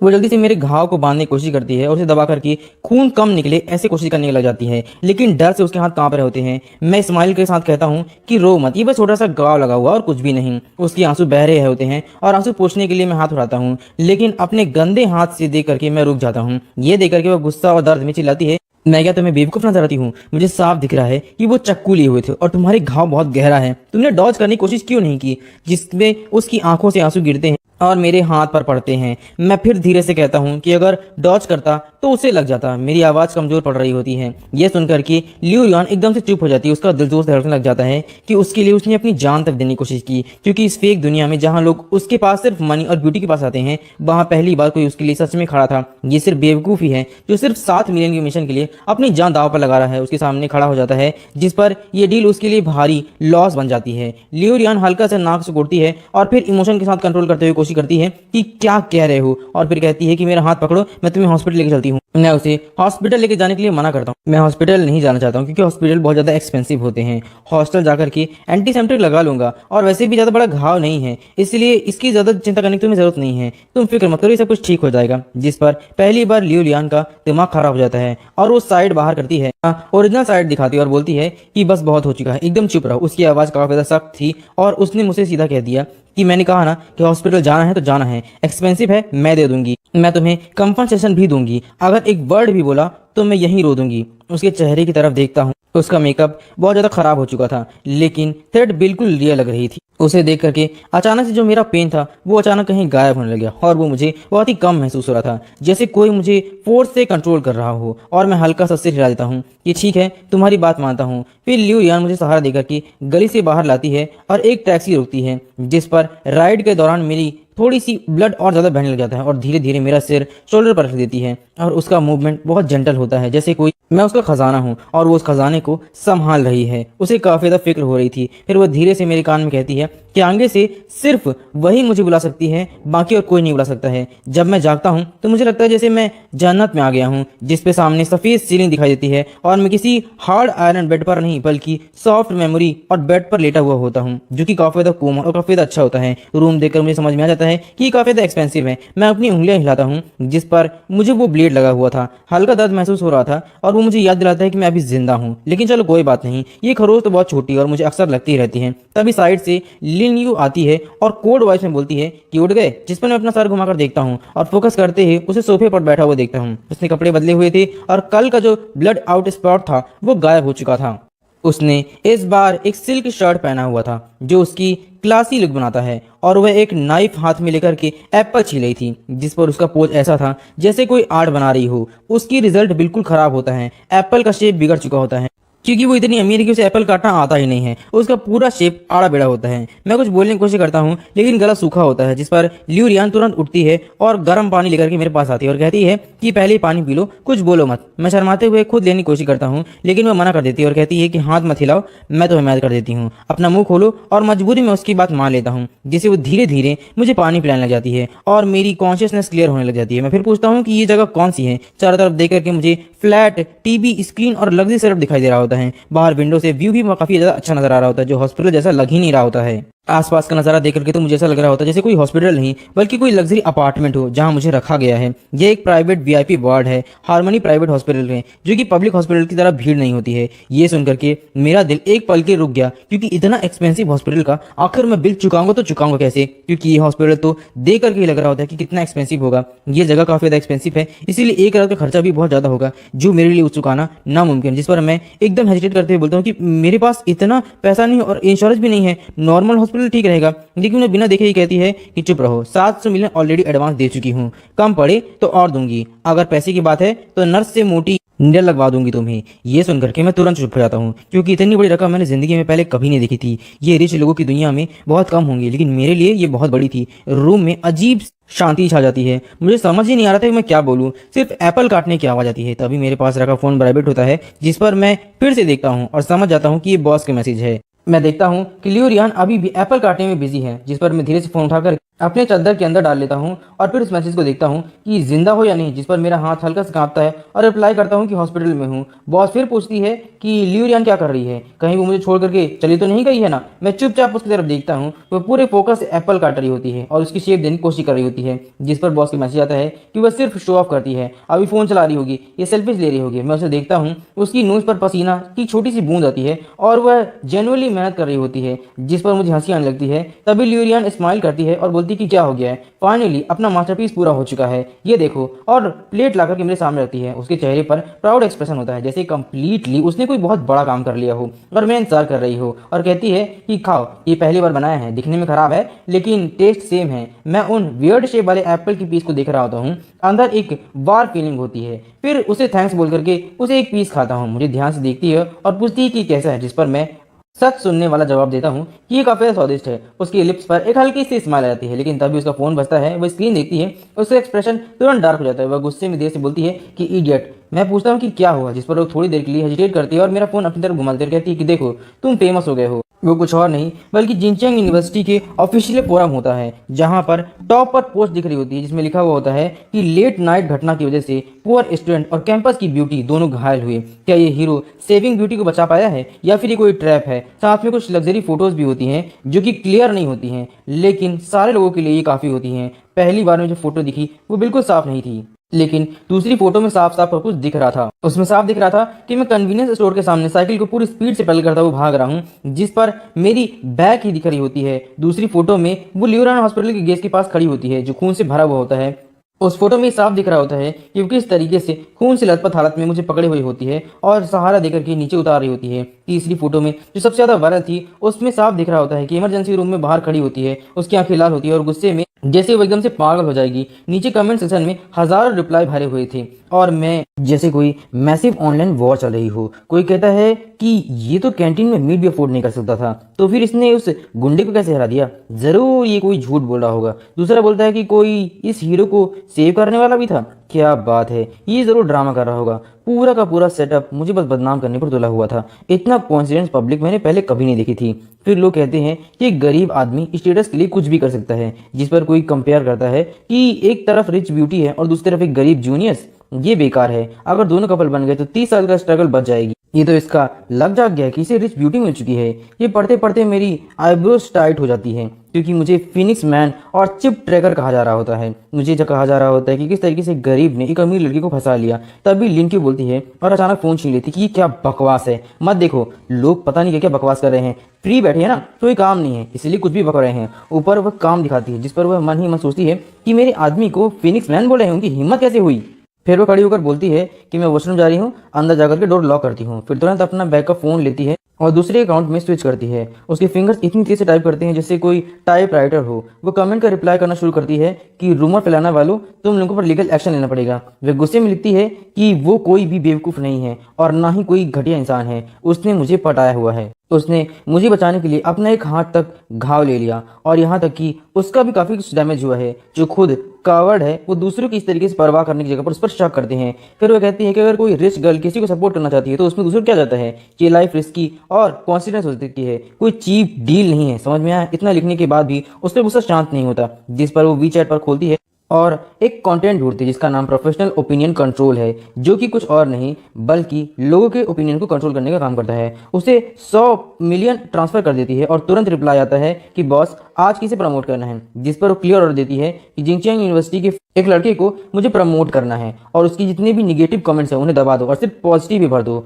और हाँ याद रहे कि उसे कोई तकलीफ ना हो। इसके बाद वो मिरर में खुद को देखती है और राहत की सांस लेती है, फिर हल्के से मुस्कुराते हुए कहती है कि देखो मैंने तुम्हारे लिए कितना कुछ कर रही हूँ। इसके बाद वो अपना कोड एक्सप्रेशन वापस लाती है और फिर बाहर आती है, और जब वो वापस बेड पर आती है तो मुझे देखती है कि मैं फ़ोन पर घूर रहा हूँ और फ़ोन को घूरते हुए मैं लस्ट सा बैठा हुआ हूँ, जिस पर वो पूछती कि क्या हुआ है। मैं अजीब से एक्सप्रेशन के साथ कहता हूँ कि फोरम का मूड अचानक बदल गया है, जिस पर वह पास बैठकर देखती है कि क्या हो गया है। अब कमेंट सेक्शन पूरी तरीके से बदल चुका है। जहाँ लोग कह रहे थे कि ये लू चैन पूरी तरीके से झूठा है, वहाँ अचानक से वो लोग मेरे लिए एक पॉजिटिव इमेज बना रहे हैं। वो कितना हैंडसम है, वो स्ट्रांग है, वो अमेजिंग है, वो असली मर्द है। ये सब कुछ क्या हो रहा है? वो उन अमीर लड़कों से काफ़ी गुना बेहतर है, वो एक रियल हीरो है और अपनी लड़की को प्रोटेक्ट करता है। ये सब कुछ देख करके मैं हैरान रह जाता हूँ। अब ये कुछ ज़्यादा नहीं हो रहा है, जिस पर लिन की हंसती है और अपनी हंसी को रोकते हुए बोलती है कि नहीं नहीं ऐसा कुछ भी नहीं है, ये बस लोगों का सही जजमेंट है। जस्टिस हमेशा लोगों के दिल में होता है। मैं उसके इनोसेंट फेस को देखता हूँ जैसे कुछ पता ही नहीं, और मेरे दिमाग में अजीब सा थॉट आता है कि बॉस ने अभी रिप्लाई क्यों नहीं किया। जैसे ही लिनक्यू ने वॉशरूम गई तभी पब्लिक ओपिनियन कैसे बदल गया, लेकिन मैं तुरंत थॉट को हटा देता हूँ क्योंकि बॉस एक आदमी है और वो लिंकी से बहुत नफरत करता है। दोनों एक साइड पर नहीं हो सकते हैं। तभी लिंकी अचानक बोलती है डॉक्टर ने कहा है कि मुझे 2 दिन के लिए ऑब्जर्वेशन में रहना होगा और इन 2 दिनों में वो मेरी केयर करेगी। मुझे काम पर जाने की जरूरत नहीं और मेरी छुट्टी का इंतजाम वो खुद कर देगी। कुछ बोलने की कोशिश करता हूँ कि बॉस का मिशन अभी बाकी है, लेकिन वो बीच में रुक देती है और कहती है कि अभी मेरा काम सिर्फ रिकवर करना है, तो फिर कुछ और मत करो। उसका टोन बिल्कुल बॉस जैसा होता है, जिस पर मैं बिना सोचे समझे से डालता हूँ। तभी मेरे फ़ोन में बॉस का मैसेज आता है कि अब जब पब्लिक मुझे हीरो मान ली है तो मुझे इसका फ़ायदा उठाना चाहिए और लिंक्यू के गिल्ट को उसकी पीक पर पहुंचाना चाहिए। 3 दिन में मैं डिस्चार्ज होकर के बाहर आता हूँ। आर्म पर अभी भी बैंडेज होते हैं, लेकिन मैं उस रॉयल ट्रीटमेंट से परेशान हो चुका था जहाँ मुझे हर चीज़ के लिए सर्विस दी जा रही थी। लिंक्यू हर दिन के लिए एक्सपेंसिव मील अरेंज करती थी जो मुझे ऑकवर्ड फील कराता था, और जब मैं हॉस्पिटल लौटता था तो रूममेट मुझे ऐसे देखते थे जैसे मानो मैंने बहुत बड़ा काम किया हो, और वो मेरी तारीफ करते थकते ही नहीं थे और मजाक करते थे कि रिच बन जाओगे तो हमें भूल मत जाना, और पूछते थे कि क्या लिंक्यू ने सच में मेरे लिए एक एप्पल काटा हुआ था और उसने क्या क्या किया, क्या उसने ख्याल रखा। मैं उन सभी की बातें सुन रहा होता हूँ और काफी ज्यादा परेशान हो रहा होता हूँ। इस तरीके से मैं उनकी बातों को हैंडल करता हूँ और बेड पर जाकर बैठ जाता हूँ और जाकर के अपना फोन निकाल करके बॉस को कॉल करता हूँ, क्योंकि हॉस्पिटल में लिंकी मुझे क्लोजली वॉच कर रही थी कि रिपोर्ट का करने का कोई चांस ही नहीं मिला। कॉल कनेक्ट होता है, दूसरी तरफ से बॉस की हैवी मेल वॉइस आती है जिस पर मैं बताता हूँ कि डिस्चार्ज हो गया हूँ, और वो कामली कहते हैं कि उसने सब कुछ देख लिया है और मैं अच्छे से काम किया हूँ, लेकिन अभी भी उस पर और इंप्रेशन जमाना जरूरी है। फिर वो पूछता है कि क्या वह पूरी तरह कंट्रोल में है, जिस पर मैं हल्का सा सर झुका करके हाँ करता हूँ, क्योंकि मुझे यह ट्रिक वाला वर्ड पसंद नहीं आता है। मैं ऑनेस्टली कहता हूँ कि उस रात में सचमुच में उसे बचाना चाहता था, कोई कैलकुलेशन नहीं थी, और वैसे भी मैं ये नहीं जानता था कि वो सचमुच में इतनी बड़ी मुसीबत फंसने वाली है जैसे बॉस सोचता है, क्योंकि उसने हॉस्पिटल में मेरा बहुत केयर किया और वह एक्चुअली में काफ़ी ज़्यादा काइंड है। ये सुनने के बाद दूसरी तरफ से आवाज़ आती है कि क्या बकवास कर रहे हो। 3 सेकंड तक सब कुछ साइलेंट हो जाता है। इसी समय गर्ल्स हॉस्टल के सिंगल लग्जरी रूम में लिंकी अपने बेड पर उल्टी लेटी हुई होती है और अपने दिल से एक जॉइंट टेडी बेयर निकाल करके हक कर रही होती है, जिसे उसने हाल ही में खरीदा होता है, जिससे वो बहुत ज़्यादा खुशी में बिस्तर पर एक करवट लेती है और मन ही मन सोचती है कि चलो उसमें थोड़ी बहुत इंसानियत तो बाकी है। बेकार में इस नौकरानी ने उसे चाय पानी के लिए दिया ही नहीं। अगले ही पल उसे अपनी असली पहचान याद आती है कि वो किम चू है और वो उधार देने वाला व्यक्ति है जिसने लू रियान को पहली चोट पहुंचाई हुई थी और अब उसका बदला लेना है। इसके बाद अपने कान में लगे हुए डिवाइस से एक ठंडी हंसी की आवाज़ सुनाई देती है। लिन चेन, क्या तुम्हारा दिमाग खराब हो गया है? चाहिए उसकी ये सब कुछ नौटंकी है। वो तुम्हारी परवाह करके अपने अंदर की अच्छी भावनाओं को संतुष्ट कर रही है। जिस पर किमचू की आवाज़ और बेहद ठंडी हो जाती है। क्या तुम उसके लिए नरम पड़ गए? जवाब दो मुझे, मैंने तुम्हें उधार दिया हुआ है। ये सुनने के बाद से मेरा फ़ोन पकड़ने वाला हाथ एकदम से कस गया। मैंने कहा नहीं, मैं तुरंत मना कर देता हूँ कि मैंने ऐसा कुछ भी नहीं किया, ना ही मैं कमज़ोर पड़ा हूँ। मैं ये काम पूरा करूँगा, लेकिन मेरी आवाज़ में भरोसा नहीं होता, इसलिए क्योंकि मैं अपने ही दिल में जानता हूँ कि सब कुछ झूठ है। मैं बस महसूस करता हूँ इतना कि क्या मैं कुछ गलत कर रहा हूँ। ये शायद कुछ गलत समझ लिया है, शायद उस साल, जिस पर किमचू एकदम से बीच में रोक देता है और बोलता है कि कोई गलतफहमी नहीं हुई है, तुम्हारा दिमाग पूरी तरीके से खराब हो गया है। अपनी पहचान याद रखो कि तुम कौन हो। तुम पर मेरी जिंदगी का एक कर्ज है और अब मैं चाहता हूँ कि तुम अपनी वफादारी साबित करो। एक गहरी सांस लेता हूँ और आप क्या कहना चाहते हैं और मैं बताइए क्या करूँ। इसके बाद किमचू बोलता है कि छुट्टी के दिन जिंगचियांग विश्वविद्यालय में दान वाले सामानों की बोली लगने की सभा होने वाली है, यानी कि उस फेस्टिवल में रियान लू भी आने वाली है। और अगर वो वहाँ पर आई तो वो अपनी सबसे कीमती चीज़ वहाँ पर बोली लगाने के लिए रखेगी, जिस पर वो थोड़ी देर रुकता है और उसकी आवाज़ और भी डरावनी हो जाती है। मैं चाहता हूँ कि तुम उसके साथी बनकर के वहाँ जाओ। बोली के दौरान चाहे वो जो भी सामान निकाले, तुम सबके सामने उसे फेंक देना और कहना कि मैं चाहता हूँ कि तुम पूरे बड़े लोगों के सामने उसकी बेइज्जती करो, उसकी इज्जत को बिना किसी दया के बर्बाद कर दो। ये सुनने के बाद से मेरी आंखें सिकुड़ जाती हैं। ये बहुत ज़्यादा है। मैं तुरंत मना करने के लिए चाहता हूँ, लेकिन मैं चाह करके भी कुछ नहीं कर पाता हूँ। मैं एक बेकार काम कर रहा हूँ। ये भलाई का कार्यक्रम है और अगर सच में उसकी मनपसंद चीज़ है तो ऐसा करना उसकी इज्जत को मिट्टी में मिलाने देगा। ये बहुत बेकार है। जिस पर किम चू आवाज़ बदल जाती है, तुम्हें उस पर दया आ रही है? गुचेन, क्या तुम भूल चुके हो मेरा कर्ज है तुम्हारे ऊपर? और हाँ, अगले महीने की तुम्हारी दादी के बाहर आने वाली जो सरकारी दवा है ना, उसका जांच विभाग में अभी अटकी हुई है पैसा। तो क्या तुम चाहते हो कि वो ना निकले? तुम्हें अच्छी तरीके से पता है कि सिर्फ मैं ही हूँ जो निकलवा सकता हूँ। ये एक साफ धमकी होती है। मेरी सांसें तेज हो जाती हैं। एक तरफ किम चू का एहसान और मेरी दादी की जिंदगी, दूसरी ओर वो एक लड़की जो अजीब तरीके से अस्पताल बिस्तर में मेरी देखभाल करती है। और मेरी इतनी देखभाल के बाद भी मैं उसके साथ ये सब कुछ करने जा रहा हूँ। मुझे बहुत बुरा गिल्ट फील हो रहा था। इसके बाद मैं दांत भींच कर कहता हूँ कि कोई और काम दे दो। मैं खेल में उस 100 के बार मार सकता हूँ, उसे 100 बार हराने के साथ साथ मैं उसे कई बार परेशान भी कर सकता हूँ, छोटे मोटे काम कर सकता हूँ, मेहनत वाला काम कर सकता हूँ, लेकिन सबके सामने किसी लड़की की बेइज्जती करना मैं ये नहीं कर पाऊंगा। जिस पर फोन अचानक कट हो जाता है। मैं बंद स्क्रीन को देखता रहता हूँ और अंदर चिढ़ बढ़ जाती है कि आखिर मैं करूँ तो करूँ क्या। फिर मैं फ़ोन को साइड में रखता हूँ, बिस्तर पर लेटकर छत को खाली नज़रों से देखता रहता हूँ। दूसरी तरफ रियान लू गुस्से में फ़ोन फेंक देती है, अचानक उठकर बैठ जाती है। ये जिद्दी बेवकूफ़ वो रुई की भालू को पकड़ करके अपना गुस्सा निकालने जाती है। मैं तुम्हें एक मौका दे रही हूँ मुश्किलों के बीच एक मजबूत छवि बनाने का, लेकिन तुम मेरे प्लान के हिसाब से काम ही नहीं कर रहे हो। तो मैं अगला कदम कैसे लूँ? लेकिन जैसे ही उसका गुस्सा कम होता है, उसके दिल में एक अजीब सी मिठास भरने लगती है। वो मुझे बचा रहा है। किमचू की धमकी के बावजूद, भारी कर्ज के बावजूद वो मेरी इज्जत बचाने के लिए इतना बड़ा फैसला कर रहा है। जिस पर लियू रुआन अपने भालू को सीने से लगा करके प्यार से उसके बालों पर सिर टिकाती है और उसकी आंखों के सपने खो जाती है। गू चैन, अगर तुम ऐसे हो तो मैं तुम्हारे साथ सच में खेल कैसे पाऊंगी? इसके बाद वह एक लंबी सांस लेती है और फिर फोन उठाती है। अगर तुम खुद से काम नहीं कर रहे हो तो मैं तुम्हें मजबूर करूंगी। अगले दिन पढ़ाई के कमरे में अपने बचे हुए काम को पूरा करने के बाद से वो होमवर्क कर रहा होता है, जिस पर अचानक एक परछाई मेरे सामने आती है, मेरे सामने गिरती है और लियू रुआन कब सामने आकर के खड़ी हो जाती है मुझे पता ही नहीं चलता है। मैं ऊपर देखता हूँ, तुम यहाँ क्यों आई हो? जिस पर वो अपने थैले से एक गोल्डन कलर का कार्ड निकालती है जो कि कुछ और नेबल के इन्विटेशन कार्ड होता है और मेरे सामने रख देती है। शनिवार रात को दान के यहाँ पर फेस्टिवल होने वाली है और बोली की सभा होने वाली है, तो वहाँ नीलामी में मैं चाहती हूँ कि तुम मेरे साथ चलो। मैं उस इन्विटेशन कार्ड को देखता हूँ जो कि काफ़ी ज़्यादा लग्जरी और प्रीमियम लग रहा था, लेकिन जैसे ही मैं उसे देखता हूँ मुझे किमचू की उस वार्निंग को याद आता है। अगर मैं नहीं गया तो दादी की दवा सच में रुक सकती है। अगर वो गया तो वो मुझे क्रूर काम करना पड़ेगा जो मुझे बिल्कुल नहीं पसंद है। थोड़ा हिचकिचाने के बाद मैं कहता हूँ, मेरे पास अच्छे कपड़े नहीं हैं और मैं ऐसे इतने बड़े फेस्टिवल में कैसे आ सकता हूँ, और मैं वहाँ जाने के लायक भी नहीं हूँ। जिस पर वो काफ़ी ज़्यादा कामली बोलती है कि कपड़े मैंने तैयार कर लिए हैं। फिर वो ठुड्डी को हाथ से टिका करके मुझे देखने लग जाती है। तुमने मुझे बचाया था और पूरे के पूरे हॉल में हमारे बारे में अफवाह फैल रही है। अगर तुम नहीं आओगे तो लोग सोचेंगे कि मैं एहसान फरामोश हूँ। ये वो इतनी मजबूत होती है कि मैं कुछ कह ही नहीं पाता हूँ। उसकी उम्मीद भरी आंखों को देख करके मैं आखिरकार मान जाता हूँ, ठीक है मैं चलूँगा। लेकिन अंदर ही अंदर मैं कसम खाता हूँ कि मैं वहाँ ऐसे रहूँगा जैसे किसी को दिखाई भी ना दूँ, चाहे किम चू कुछ भी कहे। मैं बेइज्जती नहीं करूँगा, ज़्यादा से ज़्यादा मैं पैसे उधार नहीं लूँगा, मैं खून दान करूँगा। इससे ज़्यादा और बेहतर पैसे कमाने के लिए मैं और ज़्यादा काम करूँगा। जिस पर रियान लू की आंखों में तुरंत खुशी भर जाती है। तो तय है, हाँ, शनिवार शाम 5 बजे मैं रहने वाले कमरे के नीचे तुम्हारा इंतजार करूँगी। और हाँ, ये रहा तुम्हारा विजिटिंग कार्ड। ये कहकर वहाँ से वो चली जाती है और जाने लगती है, लेकिन जैसे ही कुछ कदम चलने के बाद वो रुक जाती है, पीठ मेरी तरफ करके कहती है, हाँ, उस दिन मैं एक पेंटिंग में बोल लगवाऊंगी जिसे मैंने एक बहुत ही खास इंसान से बनवाया है। उस समय मुझे सहारा देना। मैं उसे जाते हुए देखता हूँ और मेरा दिल धड़कने लग जाता है। एक पल के लिए वह रुकती है। वह खास इंसान आखिर कौन है?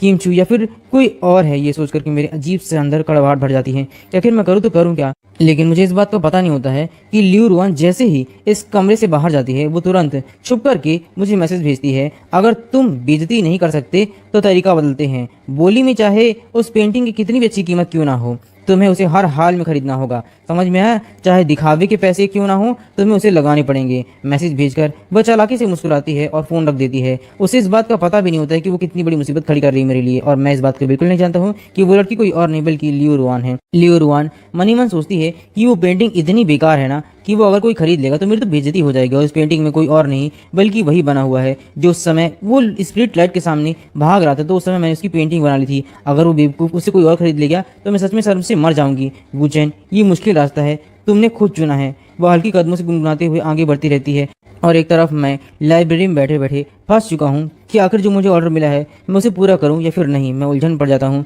कि क्या मुझे उस पेंटिंग खरीदना चाहिए। ऐसे कामों में शुरुआती कीमत में ही लाखों रुपए होते हैं, उनकी कीमत इतनी बड़ी है कि मैं उसे खरीद भी नहीं सकता हूँ, कभी कभी करोड़ तक तो पहुँच जाती है। मुझे बेच भी दिया जाए तब भी मैं इतना कीमती नहीं हूँ कि मैं उस सामान को खरीद सकूँ। इतनी तो कीमत ही नहीं होगी। जिस पर मैं मेज़ पर झुक जाता हूँ और एक बेबस चीख से चिल्लाता हूँ कि आखिर मैं इससे निकलूँ तो निकलूँ कैसे। पूरे की पूरी हॉल में एकदम चिल्लाने लग जाता हूँ कि आखिर मैं क्या करूँ। जिंगचियांग हॉस्टल में पूरे के पूरे झूमर की रोशनी चारों तरफ फैल रही होती और पूरा कमरा चमक से भरा होता है। पूरी की पूरी आंखें मेरी चकचौंधिया जाती हैं। मुझे इस वक्त ऐसा महसूस हो रहा होता है जैसे एक बदसूरत बतख बन करके हंसों के तालाब में घुस गया हूँ, जिस पर चारों तरफ जियांगचैन के बड़े बड़े अमीर लोग खड़े हुए होते हैं। और हर आदमी जब शराब का गिलास लेकर के मेरे पास से गुजरता है तो उसकी नज़र ऐसी होती है जैसे वह किसी सामान की कीमत लगा रहा है। मुझे इतना गंदा महसूस होता है कि मैं उस महसूस को बता भी नहीं सकता। जिस पर मेरी जेब में रखा फ़ोन हिलता है और एक मैसेज आता है, सुनो, आज रात की मुख्य किरदार लिन रुआन है और आज शिकारी तुम हो। बोली शुरू होने वाली है और चाहे लिन रुआन कोई भी सामान रखे, वो बेवकूफ़ जी चाहिए कुछ ना कुछ ज़रूर करेगा। इसलिए उस जी काई को तुम्हारे साथ मुकाबला करने के लिए तुम्हें उसे रोकना होगा, तुम्हें उससे जीतना होगा।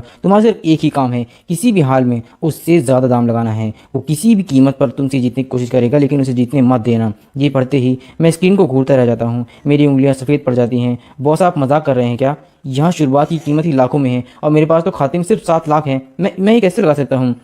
जिस पर जवाब आता है, अपनी जान लगा करके बस तुम बोली लगाने की हिम्मत करो, पैसे का इंतजाम मैं कर दूंगा। लेकिन अगर जी काय जीत गया तो तुम्हारी दादी की कल की दवा का इंतजाम बंद हो जाएगा। अब खुद फैसला करो। ये सुन करके मैं गहरी सांस लेता हूँ और फिर फ़ोन जेब में डालता हूँ। मुझे ये सुनकर ऐसा लगता है जैसे गले में कुछ अटक गया हो। मेरे गले में जैसे फांसी का फंदा लग रहा होता है और एक घुटन, ये मुझे ऐसा महसूस हो रहा होता है जैसे मुझे पागल कर देगी। जिस पर मंच से होस्ट की आवाज़ गुजरती है कि प्यारे मेहमानों, आपका स्वागत है। जियांगचैन की इस यूनिवर्सिटी में सालाना दान की बोली होने वाली है। ये सुनकर के मेरी सोच एकदम से टूट जाती है और मुझे होश आता है कि मैं इस वक्त बोली में और नीलामी में खड़ा हूँ और बोली अधिक रूप से शुरू हो जाती है। मैं मजबूरी में अपनी सीट पर वापस जाता हूँ। मेरी सीट सबसे सामने वाली लाइन में होती है, जहाँ मेरे बाएं तरफ लिन रुआन बैठी हुई होती है और दाएं तरफ वह घमंडी जी काई बैठा हुआ होता है। आज दोनों तरफ से मेरी मुसीबतें और मेरी घुटन मुझे जीने के लिए मजबूर कर रही है और मैं चाह करके भी यहाँ पर मर नहीं सकता। इस हालत में पहुँच चुका हूँ। आज रात लिन रुआन इतनी खूबसूरत लगती है कि सांस रुक जाती है मेरी उसे रंग और उसका कलर इतना अच्छा लगता है कि मानो उसका पहनावा देखते ही रह जाऊं। काले रंग का शाम का वो पहनावा और लंबे बाल वो भी बंधे हुए, जिससे उसकी अधिक पतली गर्दन और भी ज़्यादा खूबसूरत लगने लग जाती है। उसके हाथ में सामान की लिस्ट होती है, चेहरे पर मुस्कान रहती है, लेकिन सिर्फ मैं ध्यान देता हूँ कि उसका शरीर थोड़ा अकड़ा हुआ है। वो किसी बात पर लगता है जैसे घबराई हुई हो। मैं धीरे से पूछता हूँ कि क्या हो गया है, तुम इतना घबराई क्यों हो? ये सुन करके वो मेरी तरफ देखती है। उसकी आंख में एक पल के लिए सरप्राइज आ जाता है। वो सरप्राइज होकर बोलती है कि नहीं, कुछ भी नहीं। फिर वो घमंड से फिर से इस्तेमाल करने लग जाती है, ऐसे नज़र में जैसे मैं पहली बार भी ये चीज़ें देख चुका हूँ। मुझे ये बात काफ़ी ज़्यादा कैजुअल लगती है। उल्टा तुम हो जो यहाँ पर नर्वस हो रहे हो, कहीं बाद में तुम्हारे पैर काँपते काँपते काबू से बाहर ना हो जाएं। हालांकि वह मजबूत दिखती है, लेकिन मैं साफ तौर पर देख सकता हूँ कि उसके हाथ और उंगलियां कांप रही हैं। इसके बाद बोली शुरू होती है। सामान आते हैं, ज़्यादातर पुरानी कीमतों की चीज़ें और गहने होते हैं, जिस पर कई लोग बोली लगाते हैं। जी काय भी बहुत सी चीज़ें पर एक्टिव रहता है और बार बार बोली उठा करके करोड़ों का दाम लगाता है और कई सामान जीत भी लेता है। हर बार जीतने के बाद वो मुझे भड़काने वाली नज़र से देखता है, जैसे वो मुझे इस बात के लिए कोशिश कर रहा है कि मैं उससे बहुत कमज़ोर हूँ और मुझे नीचा दिखाने की कोशिश कर रहा है। मानो वो मुझसे कह रहा है कि तुम जैसे लोगों की इतनी औकात नहीं है कि यहाँ पर बोली लगा सको। वो हर बार मुझे भड़काने वाली नज़रों से देखता रहता है, जिस पर वो जोर से बोलता है कि कुछ लोग बाहर से तो ऊंचे दर्जे के लगते हैं, लेकिन जेब में गाड़ी के भाड़े के पैसे भी नहीं होते हैं। ये सुनकर के आसपास के लोग हल्का सा हंस देते हैं, क्योंकि वो सब जानते कि मैं बहुत गरीब हूँ, लेकिन चाह करके भी मैं कुछ कर नहीं सकता हूँ। लेकिन मैं कोई जवाब नहीं देता हूँ। मैं बस उस पल का इंतजार कर रहा हूँ जिस पल मुझे बोली लगानी है। इसके बाद मंच के होस्ट की आवाज़ आती है और जोश से भर जाती है वो आवाज़ कि आज हम सबसे खास चीज़ को पेश करने जा रहे हैं। जियांगचैन की यूनिवर्सिटी की ब्यूटी क्वीन लिन रुआन ने खुद बनाया हुआ इसे। और ये सुनने के बाद सभी एकदम सरप्राइज जाते हैं और हॉल में सन्नाटा छा जाता है। सभी लोग उसे देखने के लिए एकदम लालायित हो जाते हैं।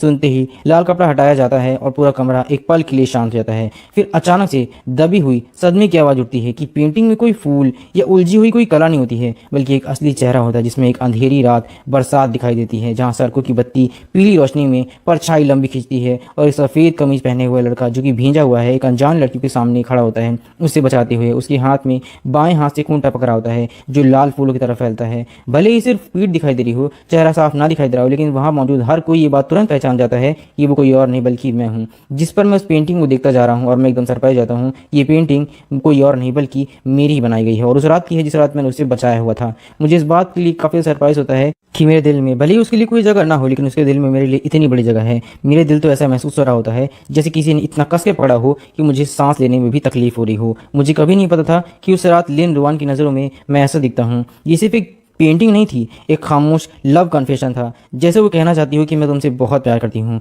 बस चाह करके वो कहने पा रही हो। जैसा हो रहा था, जिस पर जी काई का तुरंत चेहरा बदल जाता है क्योंकि वो कब से उसका पीछा कर रहा है और वो इस तरीके से पीछा कर रहा होता है जिस पर मैं उसके पीछे आ जाता हूँ। वो पिछले 3 साल से लिन रुआन के पीछे पड़ा हुआ था, लेकिन उसने आज तक उसे एक भी भाव नहीं दिया और आज तक हाथ भी पकड़ने की हिम्मत नहीं पाई। लेकिन मैं कुछ ही दिनों में उसके इतना करीब आ गया हूँ कि वो मुझे गुस्से से पागल होकर देख रहा होता है। वो अपना बोर्ड उठाता है और 10 लाख की सीधी बोली लगा देता है और दांत भींचते हुए कहता है कि मैं इसे खरीदूंगा, खरीद करके इसे जला दूंगा, इसे अब और कोई नहीं देख पाएगा। जिस पर एक और आवाज़ आती है कि इस पेंटिंग की कीमत बहुत ऊंची है, लियू परिवार का नाम भी जुड़ा हुआ है। फिर जी काई और जोर से बोलता है कि 50 लाख। पूरा कमरा एकदम से घूरने लग जाता है उसे कि ये सब कुछ क्या है। सभी लोग सरप्राइज जाते हैं कि एक पेंटिंग की कीमत इतनी ज़्यादा है। जैसे ही वो सब कुछ चुनौती दे रहा होता है और सबकी तरफ देख रहा होता है कि कोई उससे मुकाबला करे, ये देखकर बाकी सारे लोग भी पीछे हटने लग जाते हैं क्योंकि कोई भी उसके और उसके परिवार से दुश्मनी मोल नहीं लेना चाहता है, क्योंकि इतने ताकतवर परिवार से दुश्मनी मोल लेने की हिम्मत किसी की नहीं होती है। तभी होस्ट बोलता है कि 1,75,00,000 पहली बार, दूसरी बार, और अगर कोई और दाम नहीं बढ़ाता है तो ये पेंटिंग जी काई की हो जाएगी। जिस पर लिन रुआन नीचे बैठी हुई होती है और उसका चेहरा एकदम सफ़ेद पड़ जाता है क्योंकि वो चाहती है कि मैं उस पेंटिंग को खरीदूं। हालांकि मुझे इस बात का पता नहीं, मैं उसे ही बताने के लिए पेंटिंग खरीदना नहीं चाहता था, लेकिन पेंटिंग के जरिए वो अपनी भावना दिखाना चाहती थी। लेकिन अगर कोई जी काई के हाथ ये पेंटिंग चली गई तो सब बर्बाद हो जाएगा, सब खत्म हो जाएगा। वह खुद ब खुद मेरी तरफ देखती है, लेकिन मैं सीधे बैठे रहता हूँ। वो ऐसे देख रही होती है जैसे कि वो मुझसे कुछ उम्मीद लगा रही हो और मैं यहाँ डरा हुआ अलग से महसूस कर रहा होता हूँ। मुझे समझ नहीं आ रहा होता है कि मैं क्या करूँ। मेरे हाथ बिल्कुल थमे हुए होते हैं और ये देख करके उसकी आंखों में निराशा आ जाती है। शायद वो मुझसे उम्मीद कर रही है, लेकिन उसी पल होस्ट 3 बोलने वाला होता है और मैं अपनी बोली उठा देता हूँ, 350,00,000। मेरी आवाज़ सुन करके सभी लोग एकदम सरप्राइज जाते हैं कि इतनी बोली भी कोई लगा सकता है और वहाँ पर उस पेंटिंग की कीमत इतनी ज़्यादा होगी, इस बात की तो किसी ने उम्मीद ही नहीं की थी। मेरी आवाज़ तेज़ नहीं थी, लेकिन पूरे शांत कमरे में बिजली की तरह कड़क गूंज रही थी। सब लोग सरप्राइज थे। जिस पर लिन रुआन सदमे में मेरी तरफ मुड़ती है और जी काई मुझे ऐसे देखता है मानो जैसे उसने भूत देख लिया। उसे इतना गुस्सा आता है कि वो चाह करके भी कुछ नहीं कर पा रहा होता है। जिस लड़की को वो पाना चाहता है, उसकी वो पेंटिंग, उसे वो बर्बाद करना चाहता है, वो और भी मुझ पर चढ़ने लग जाता है क्योंकि मैं हर बार उसके रास्ते पर आ रहा होता हूँ। एक तो उसका प्यार और दूसरा अब ये पेंटिंग। वो चिल्लाता है कि तू पागल हो गया क्या? तेरे पास 1,00,000 भी है क्या? अगर बोली जीत कर पैसे नहीं दे पाया तो सीधा जेल जाएगा। मैं उसकी तरफ बिल्कुल ध्यान नहीं देता हूँ, बस मैं डरा हुआ होता हूँ और मंच पर रखी उस पेंटिंग को शांत नज़रों से देख रहा होता हूँ क्योंकि मेरे अंदर इतनी उथल पुथल होती है कि मैं चाह करके भी कुछ नहीं कर सकता। एक तरफ मेरा बॉस है जो इस पेंटिंग को बर्बाद करके उसकी बेइज्जती करना चाहता है, दूसरी तरफ लिन रुआन है जो मेरी तरफ इस तरह देख रही होती है मानो वो चाहती कि मैं इस पेंटिंग को खरीद लूँ। एक तरफ मैं पेंटिंग खरीदना भी चाहता था और एक तरफ उसे बचाने के लिए नहीं खरीदना चाहता था। जिस पर मेरी ही पीठ थी, मेरा आत्मसम्मान था। मैं चाह करके भी उसे ना तो मना कर सकता था ना छोड़ सकता था, और सबसे ज़्यादा मैं ये नहीं चाहता था कि लिन रुआन की मेहनत को कोई कुचल दे। 2,00,000। जी चाई गुस्से में तुरंत बोलता है कि और कीमत बढ़ाना चाहता है, जिस पर मैं पीछे नहीं रहता हूँ और 2,10,000 की बोली लगा देता हूँ। वह चिल्लाता है कि 3,10,000। मैं बिना चेहरा बदलते ही पैसे पर पैसे बोली लगाता चलाता हूँ, जैसे ये पैसे नहीं बल्कि कोई गिनती हो। जिस पर पूरा कमरा शोर करने लग जाता है कि क्या इस गरीब पागल लड़की के पास इतना पैसा है? क्या ये पागल हो गया है? जलन में अपनी जांच तक दबा देता है वो और बोलने लग जाता है कि यू बास्टर्ड, क्या तेरा दिमाग खराब हो गया? तेरे पास इतने पैसे हैं? ये प्यार की ताकत है क्या? थोड़ा वो बेवकूफ़ नहीं है, लेकिन फिर भी वो थोड़ा भावुक हो रहा है। इतने पैसे उसके पास कहाँ से होंगे? चारों तरफ बातें शुरू हो जाती हैं। जी का इतना गुस्सा हो जाता है कि उसका पूरा शरीर कांपने लग जाता है।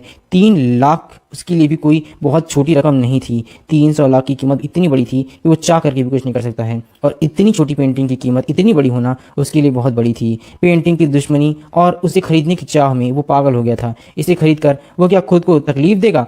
लेकिन वह हार नहीं सकता, क्योंकि नाक कट गई तो सबके सामने खत्म हो जाएगा वो पूरी तरीके से। जिस पर वो चिल्लाता है कि 4 लाख। गू चैन, मैं देखता हूँ कि तुम कहाँ से लाते हो इतने सारे पैसे, बाद में चुकाते वक्त मेरे सामने गिड़गिड़ाना मत। मेरे हाथ में ठंडा पसीना आ जाता है कि आखिर मैं इतनी बड़ी रकम को कैसे आगे बढ़ाऊँ। ये रकम पहले के कर्ज के साथ मिलाकर के लगभग 1 मिलियन के पास पहुंच जाती है। मुझे लगता है कि मेरी आत्मा कांप रही है। फोन अब तक शांत था। खीमचू का कोई भी मैसेज नहीं आया था और उसकी तरफ से कोई पैसा भी नहीं आया था। कोई भी मैसेज ना मिलने की वजह से मैं और भी ज़्यादा डर रहा था। ये खेल मेरी ज़िंदगी पर खेला जा रहा था, जिस पर मैं एक बार लिन रुआन की तरफ देखता हूँ। वह मुझे बहुत ही उलझी हुई नज़रों से देख रही होती है, जिसमें एकदम सदमा, डर और अजीब सा एहसास होता है, जिस पर मैं समझ नहीं पा रहा था कि आखिर मैं करूँ तो करूँ क्या। या तो मैं उस पेंटिंग को खरीदूँ, लेकिन मेरे पास पैसे भी नहीं थे और सबके सामने मेरा मजाक बनने वाला था। उस पेंटिंग से पहले लगता है कि मेरी ज़िंदगी खत्म हो जाएगी। मेरी आवाज़ भारी होने लग जाती है, लेकिन एक से टस से मस नहीं होती है। 5 लाख, ये सुनते ही पूरा कमरा गूंज उठता है। जी का मुंह खुला का खुला रह जाता है कि आखिर इस घटिया इंसान के पास इतने सारे पैसे कहाँ से आए। और आखिर में वह गुस्से में बोर्ड फेंक देता है। वो बहुत ज़्यादा चिल्लाकर बोलता है कि 5 लाख दे रहा है बेवकूफ़, एक बेकार सी पेंटिंग के लिए। अब तू पागल हो चुका है। अब मैं देखता हूँ कि तू इसे कैसे संभालेगा। गार्ड, इस पर नजर रखना, कहीं ये भाग ना जाए। स्टेज पर होस्ट की आवाज़ आती है। वो एक्साइटमेंट से कांपते हुए बोलता है कि 1 करोड़ 75 लाख, एक बार, दूसरी बार, तीसरी बार, और ये पेंटिंग बिक चुकी है। वो हथौड़ा मारता है और पूरी ताकत से चिल्लाता है कि अब से ये पेंटिंग मिस्टर गुचेन की हो चुकी है। कुर्सी पर मैं बैठा बैठा गिर जाता हूँ कि सब कुछ खत्म हो गया है। ना तो कोई मैसेज आया है, ना कोई पैसा आया है, और अब मेरे पास ना तो पैसा है और ना ही पेंटिंग के लिए कुछ देने के लिए है। मैं चाहूँ भी तो कुछ नहीं कर सकता हूँ। मैंने तो सोच लिया था कि मेरा जेल जाना तय है, लेकिन मैं अब भी हार ना मानने की मूड में था। सभा खत्म होने के बाद मैं मंच के पीछे खड़ा होता हूँ। सामने होटल के मैनेजर और 2 कर्मचारी मशीन लेकर के खड़े होते हैं। मेरा चेहरा पूरी तरीके से सफ़ेद पड़ जाता है कि आखिर मैं पैसे दूं तो दूं कैसे। अब तक पैसे आए ही नहीं हैं और ये पेंटिंग का टाइम भी आ गया है। लगता है वो उसकी नहीं बल्कि मेरी बेइज्जती कराना चाहता था। ये पेंटिंग अब मैं कैसे खरीदूं। वहाँ पर वो बोल रहे होते हैं कि मिस्टर गुचेन, कुल रकम 1 करोड़ 75 लाख है। आप खाते चुकाएंगे या फिर चेक से। मैनेजर तमीज से पूछता है, लेकिन उसकी आंखों में शक साफ दिख रहा था। मैं कुछ बोलने की कोशिश करता हूँ, लेकिन गला सूख जाता है। समझ नहीं आता कि अब मैं क्या करूँ। आवाज़ नहीं निकलती। जिस पर जी का अपने दोस्तों के साथ दरवाजे पर खड़ा होकर के मजे लेता है कि मशीन में कार्ड चलाओ ना, ये लाना ही भूल गए हैं। सब हंसने लग जाते हैं। मुझे ऐसा लग रहा होता है कि उसने मुझे यहाँ पर फंसा दिया है। मेरे बॉस लूरियान की बेइज्जती नहीं करना चाहते थे, बल्कि वो इस पेंटिंग के लिए इस वक्त पैसे ना भेज करके वो लगता है मुझे मेरी बेइज्जती करना चाहते थे। और शायद ये सब एक जाल था। मेरे मन में बहुत सी उलझने थी और वो समझ में नहीं आ रहा था मैं करूँ तो आखिर करूँ क्या। बॉस का पैसा ना आने की वजह से मैं पैनिक कर रहा था। मुझे समझ नहीं आ रहा था कि अब मैं पैसे कैसे दूं। बॉस ने मुझे यहाँ पर इतनी बुरी तरीके से फंसाया है कि सब लोग मुझ पर बस नजरें गड़ाए बैठे हुए थे। ऐसा लग रहा था एक पल के लिए जैसे वो मुझे खा जाना चाहते हैं। मैं बेइज्जती सहने ही वाला हूँ और कानून के लिए सजा के लिए तैयार हो चुका था कि अब शायद मुझे जेल कन्फर्म है। तभी अचानक दरवाज़ा खुलता है। लियू रुआन अंदर आती है और बिना मेरी तरफ देखे अपने थैले से एक ब्लैक कार्ड निकालती है और मैनेजर को दे देती है। इसमें पेमेंट कर लो। मैनेजर चौंक जाता है कि मिस लियू, आप यहाँ पर। वह शांति से कहती है कि ये पेंटिंग मैंने बनाई है और मैं अपनी इस पेंटिंग को वापस खरीदना चाहती हूँ और ये मेरी तरफ से दान है। अब मैं इसे खुद ही खरीद रही हूँ। कोई दिक्कत है तुम्हें इस बात में? तुम्हें पेमेंट से मतलब है ना, तो पेमेंट करो, ये लो।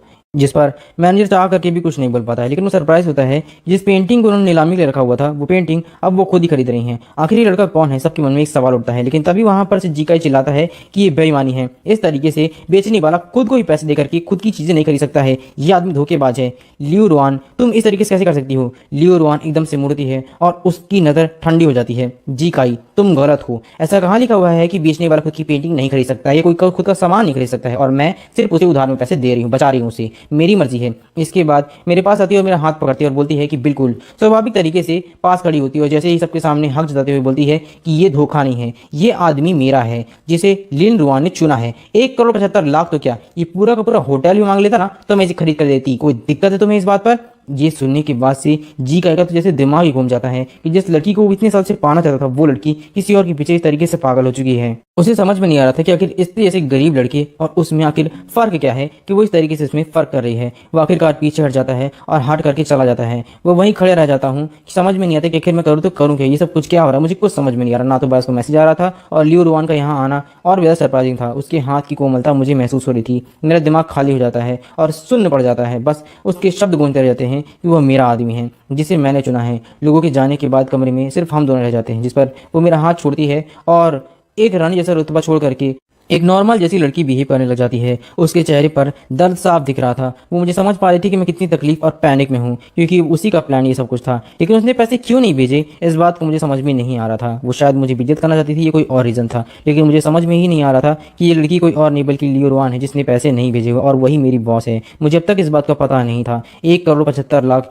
ये वो पैसा था जो हर किसी के लिए बहुत बड़ी रकम थी। वो मेरा सीना पकड़ करके मुझे घूरती है, गूचन तुम सच में पागल हो। तुम्हारे इतने पैसे उड़ाने वाले हो तुम्हें पता भी इतने पैसे में कितने थैले आ जाते हैं। मैं उसे देखता हूँ और अचानक मेरी परेशानी गायब हो जाती है कि फाइनली ये सब कुछ खत्म तो हुआ। लेकिन बॉस का एक भी मैसेज ना आने पर मैं और सरप्राइज होता हूँ। पता नहीं क्यों मैं हंस पड़ता हूँ। हंस क्यों रहा हो तुम, क्या हो गया है। वह मुझे एक चींटी काटती है और बोलती है कि ये पैसे उधार है और बाद में काम करके ब्याज के साथ तुम्हें चुकाना पड़ेगा। मैं सीरियस होकर के सर हिलाता हूँ कि ठीक है, पूरी ज़िंदगी में तुम्हारे लिए काम करूंगा। जिस पर वह एक पल के लिए थम जाती है। उसकी गाल हल्के से लाल हो जाते हैं, उसे शर्म आने लग जाती है और उसे वो इस बात पर अंदर अंदर खुश भी हो रही होती है कि उसने उसके लिए इतना कुछ किया, जबकि वो इस वक्त बहुत ही ज़्यादा बेइज्जत होने वाला था। फिर वह नजरें चुरा लेती है कि इसने कहा कि पूरी ज़िंदगी काम करना होगा। ये बात तुम खुद बोल रहे हो, इसलिए बाद में कुछ भी मत बोलना। इसके बाद वो मेज़ पर बंधी हुई पेंटिंग उठाती है और धीमी आवाज़ में कहती है कि चलो मुझे घर छोड़ दो, बाहर शायद बारिश हो रही है।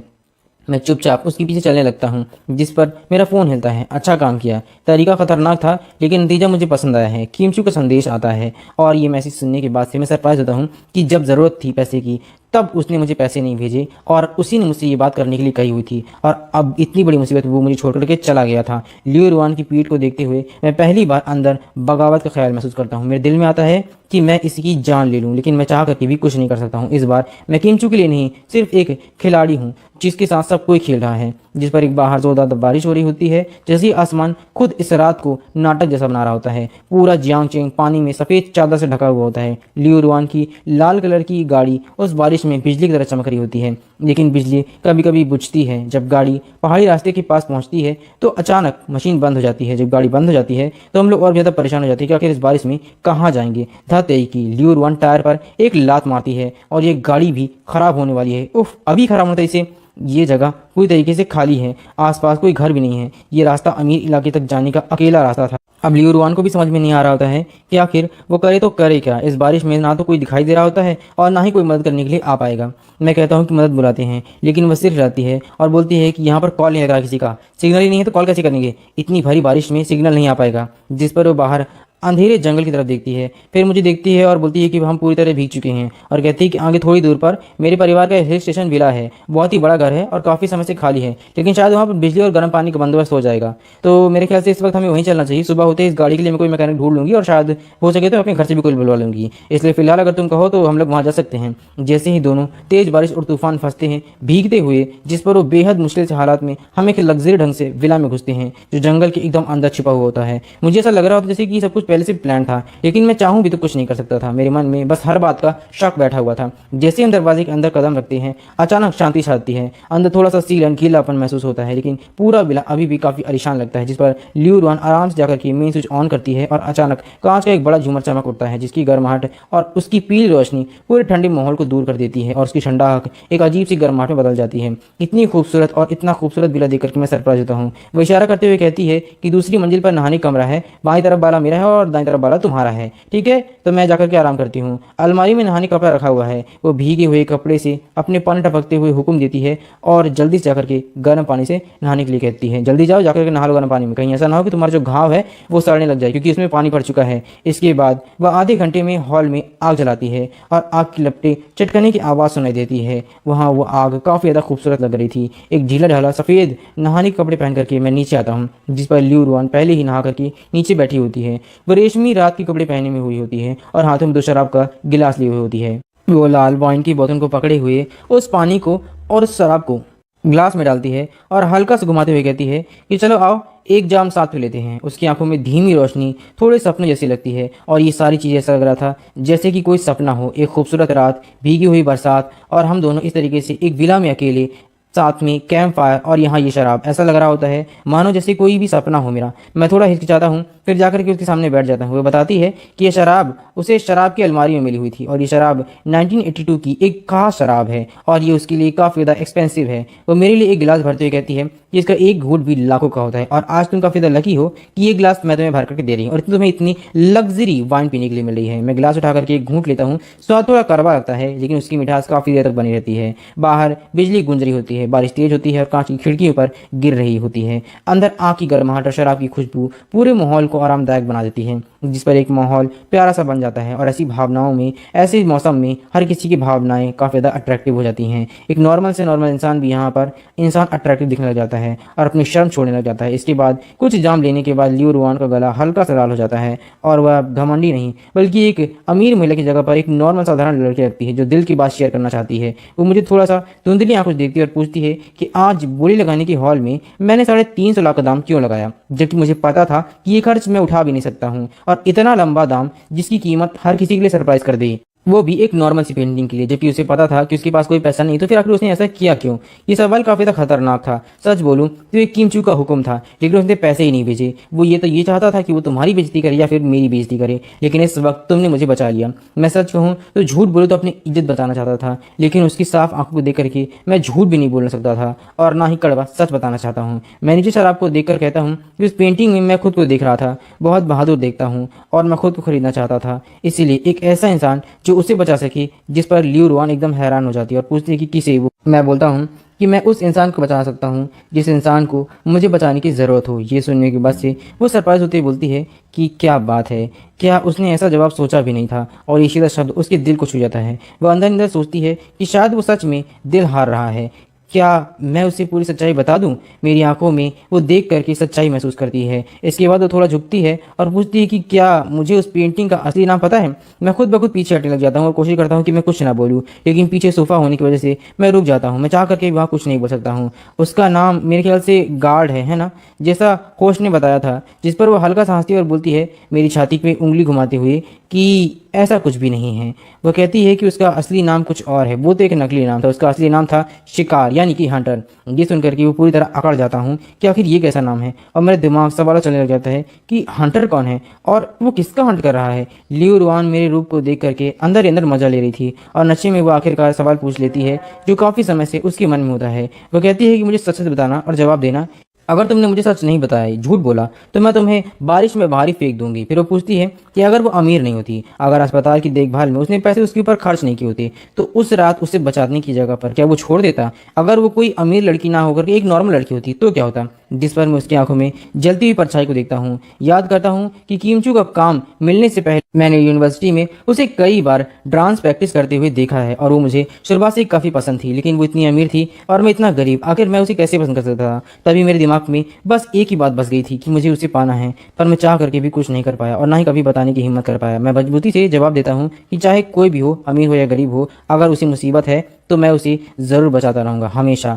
इस बात को सुनने के बाद से वो एकदम सरप्राइज होती है और उसकी सांस एकदम से रुक जाती है, क्योंकि उसने बहुत से लोगों को देखा था जो नकली बातें करते हैं, लेकिन सच्चाई के पहचानने की जगह पर बस उससे और उसके पैसों से ही प्यार करते हैं। मेरी आंखों में कोई खोट नहीं होती है, जिस पर वो अंदर से मजबूत भावना उठती है, और वो एक ही बात मैंने सोचती है कि वो कितना क्यूट है। इसके बाद वह खुद को काबू नहीं कर पाती और मुझे बेवकूफ़ करके अचानक मेरी कमीज कॉलर पकड़ के मुझे अपनी तरफ खींचती है, जिस पर मेरा दिमाग खाली हो जाता है। और तभी उस पल फ़ोन की तेज़ घंटी बजती है, जिससे माहौल एकदम से सरप्राइज हो जाता है और हम दोनों होश में आ जाते हैं कि हम दोनों क्या कर रहे हैं। दोनों तुरंत अलग हो जाते हैं, जैसे बिजली का कोई झटका लगा हो। लियो रुआन जल्दी से फ़ोन उठाती है और देखती है कि बैटरी खत्म होने वाली है। वो वार्निंग देकर के आ रही होती है कि अगर ये फ़ोन बंद हो गया तो उसकी पहचान सबके सामने आ जाएगी, और फ़ोन में किमचू की पहचान का जो इस्तेमाल कर रही है, अगर वो फ़ोन बंद हो गया और सबके सामने आ गई उसकी पहचान, तो बहुत मुसीबत हो जाएगी। वो तुरंत आधे होश में आकर के जाती है और उठते हुए कहती है कि हाथ मुँह धोने जा रही हूँ, और शर्माते हुए वो चुपचाप जल्दी से ऊपर चली जाती है, क्योंकि वो चाह करके भी मेरे सामने कुछ भी नहीं बोल सकती, क्योंकि उस राज को वो छुपाना चाहती है। मैं ये सब कुछ देख करके अपने होठों को छूता हूँ, जैसे मैं उसे चूमना ही चाहता था, और मैं ये बात सुनकर सरप्राइज होता हूँ कि वो हाथ मुंह धोने के लिए जा रही है। मेरे होठों में जैसे अभी भी उसकी गर्माहट महसूस हो रही हो, और धीरे से बोलता हूँ कि बस थोड़ा सा और, जिसमें पछतावा भी होता है और थोड़ा सा आराम भी। वह दूसरी तरफ लियो रुआन हाथ मुंह धोने के वाले कमरे में जाकर के दरवाजे से बंद करके टिक करके तेज सांसें लेने लग जाती है, क्योंकि उसे भी शर्म आ रही थी कि वो अपना काबू खो बैठी थी। शराब और ऐसे मौसम में हर किसी का नशा होना एक सामान्य बात है, और खुद से कहती है कि वो बस उसे चूमने ही वाली थी। वो शीशे में खुद को देखती है और कहती है कि तू पागल हो गई क्या? तुझे होश में रहना है, तुझे अभी उससे और टेस्ट करना है। जहाँ उसका चेहरा पूरी तरह से लाल हो रहा होता है, वो खुद को डांटती है कि आखिर ये क्या है? यहाँ मैं उसे चढ़ाने गई थी, लेकिन मैं खुद ही अपना काबू खोने लग गई हूँ। एक तो ये मौसम, ऊपर से शराब, ऊपर से वो आग, मैं भी ना क्या कर रही थी। इसके बाद वो फ़ोन को चार्ज में लगाती है और मैंने सोचती है कि वैसे मौसम काफ़ी ज़्यादा रोमांटिक था, और थोड़ा शांत होने के बाद से उसका शरारती स्वभाव फिर से जागने लग जाता है। वह सोचती है कि असली ज़िंदगी में वो उसे चूम नहीं पाए तो क्या हुआ, इंटरनेट पर वो उसे और चढ़ाएगी। जिस पर वह किमचू का अकाउंट खोलती है और फिर से मुझे मैसेज भेजती है।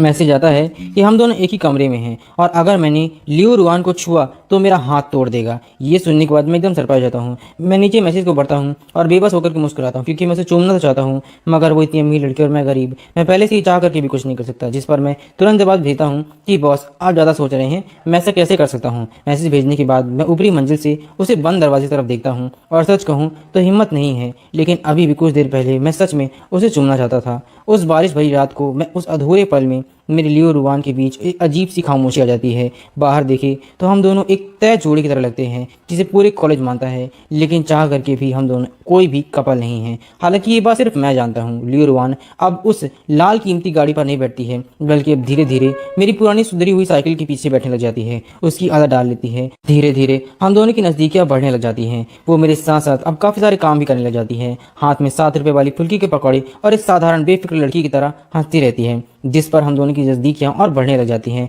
और कुछ समय तक कीमचू का कोई भी मैसेज भी नहीं आता है।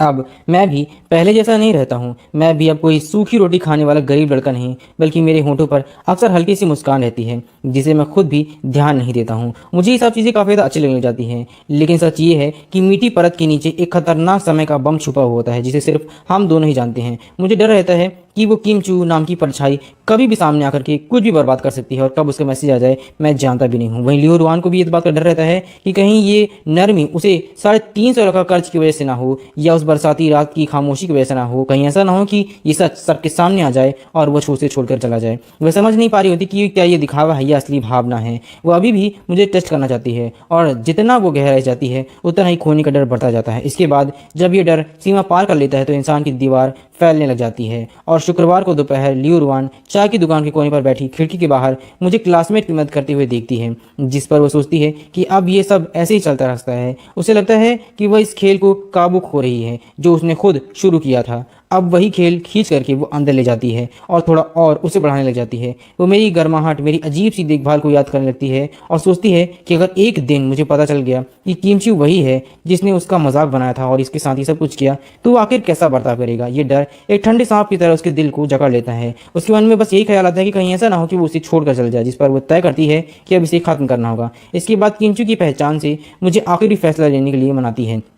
अगर मैं पैसे के लिए उसे चोट पहुंचाऊं तो मैं उसके प्यार के लायक नहीं हूं, और अगर समझौता तोड़ करके उसे चोट नहीं पहुंचाता हूं तो वह सच बता देगी, मुझे माफ़ी मांगेगी। ये बहुत बड़ा दाव होता है, जिस पर दाव पर पहला प्यार लगा हुआ होता है उसका। ये एक दूसरा फ़ोन निकाल करके एक मैसेज लिखती है जो मेरे लिए होता है, जो सब कुछ तबाह कर सकता है। इधर मैं किताबों से हट करके यहाँ पर ऑफिस में काम कर रहा होता हूँ और अपनी मंजिल पर पहुँच रहा होता हूँ, तभी जेब में फ़ोन हिलता है, जिस पर मेरी मुस्कान तुरंत जम जाती है। कई दिनों से कीमचू खामोश था। मुझे लगा था कि शायद वो मुझे भूल गया है, लेकिन मैं गलत था। ये शैतान कभी नहीं जाता है। संदेश का मैसेज आता है कि तुम क्या कर रहे हो, आजकल बड़ी आराम की ज़िंदगी जी रहे हो, ऐसा लगता है जैसे कि तुम पूरी तरीके से मुझे भूल चुके हो। मैं तुम्हें एक पल के लिए छोड़ कर देता हूँ, तुम तो मेरी जिया को ही पटाने लग जाते हो, तुम भूल गए हो कि तुम कौन हो। जिस पर मैं खाली सीढ़ी के पास जाकर के गहरी सांस लेता हूँ। सबसे छुपाते हुए मैं उसे मैसेज करता हूँ कि नहीं, मैं नहीं भूला हूँ, मैं प्लान के अनुसार चल रहा हूँ। वो तुरंत जवाब देता है कि प्लान? किस तरह का प्लान? तुम्हारा ये प्लान है कि तुम मुझसे प्यार करने लगो? मैंने तुमसे कहा हुआ था कि उसे अपने जाल में फंसाओ फिर छोड़ दो। मैंने कहा हुआ था ना कि उसके प्यार में तुम्हें डूबना नहीं, लेकिन तुम तो उसके प्यार में डूबते चले जा रहे हो। इसके बाद वो कहता है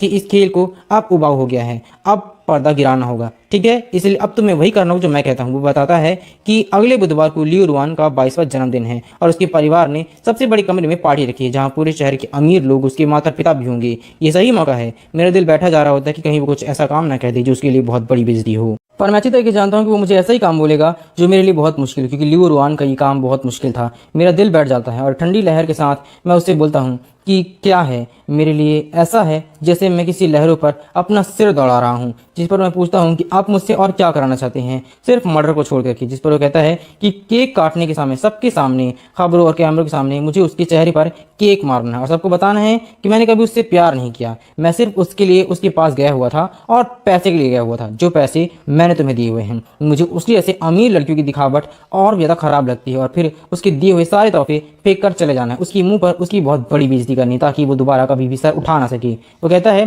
कि यही बदला होगा। मैं स्क्रीन पर उन शब्दों को देखता हूँ और हर शब्द मुझे ऐसा लगता है जैसे कि कोई चाकू से मेरे सीने को चीर रहा हो। ये सिर्फ एक रिश्ता टूटना या समाज के नाम पर खराब करना नहीं था, बल्कि उसकी इज्जत और उसकी भावनाओं को सबके सामने कुचलना था। इतने दिनों की मेहनत के बाद से बड़ी मुश्किल से प्यार हुआ है और अब उसे इस तरीके से बर्बाद करना मेरे लिए बहुत मुश्किल था। जिस पर मैं तुरंत जवाब देता हूँ कि मैं ये नहीं कर सकता हूँ, लेकिन मेरी उंगलियां लगातार कांप रही होती, क्योंकि मेरी दादी के फैसले और उस पैसे की ज़रूरत मेरे को बार बार झुका रही होती है। वह हंसते हुए जवाब देता है कि क्या मुझे लगता है कि कर चुकाने के बाद मैं आज़ाद हो जाऊंगा? मुझे याद दिलाता है कि मैं समझौते में 10 गुना हार जाने का नियम लेकर चल रहा हूँ। फिर वह मेरी दादी की सेहत का नाम लेता है कि अगले हफ्ते सर्जरी के लिए 5 लाख रुपए की ज़रूरत है। अगर ये इंतज़ाम नहीं हुआ तो तुम आखिर क्या करोगी? अस्पताल में भर्ती नहीं कर पाओगी। ये सुन करके मैं दीवार से टेक जाता हूँ, जैसे मेरी सांस ही रुक रही हो। मैं दादी को बचाऊं या लियो रुआन की इज्जत को बचाऊं, मुझे समझ नहीं आ रहा है। ये एक सीधी धमकी होती है, लेकिन मैं चाह करके भी उस धमकी का जवाब नहीं दे पाता। मैं जवाब देता हूँ कि पैसे के लिए मैं कुछ भी कर सकता हूँ, लेकिन मैं इस तरीके की हरकत नहीं करूँगा।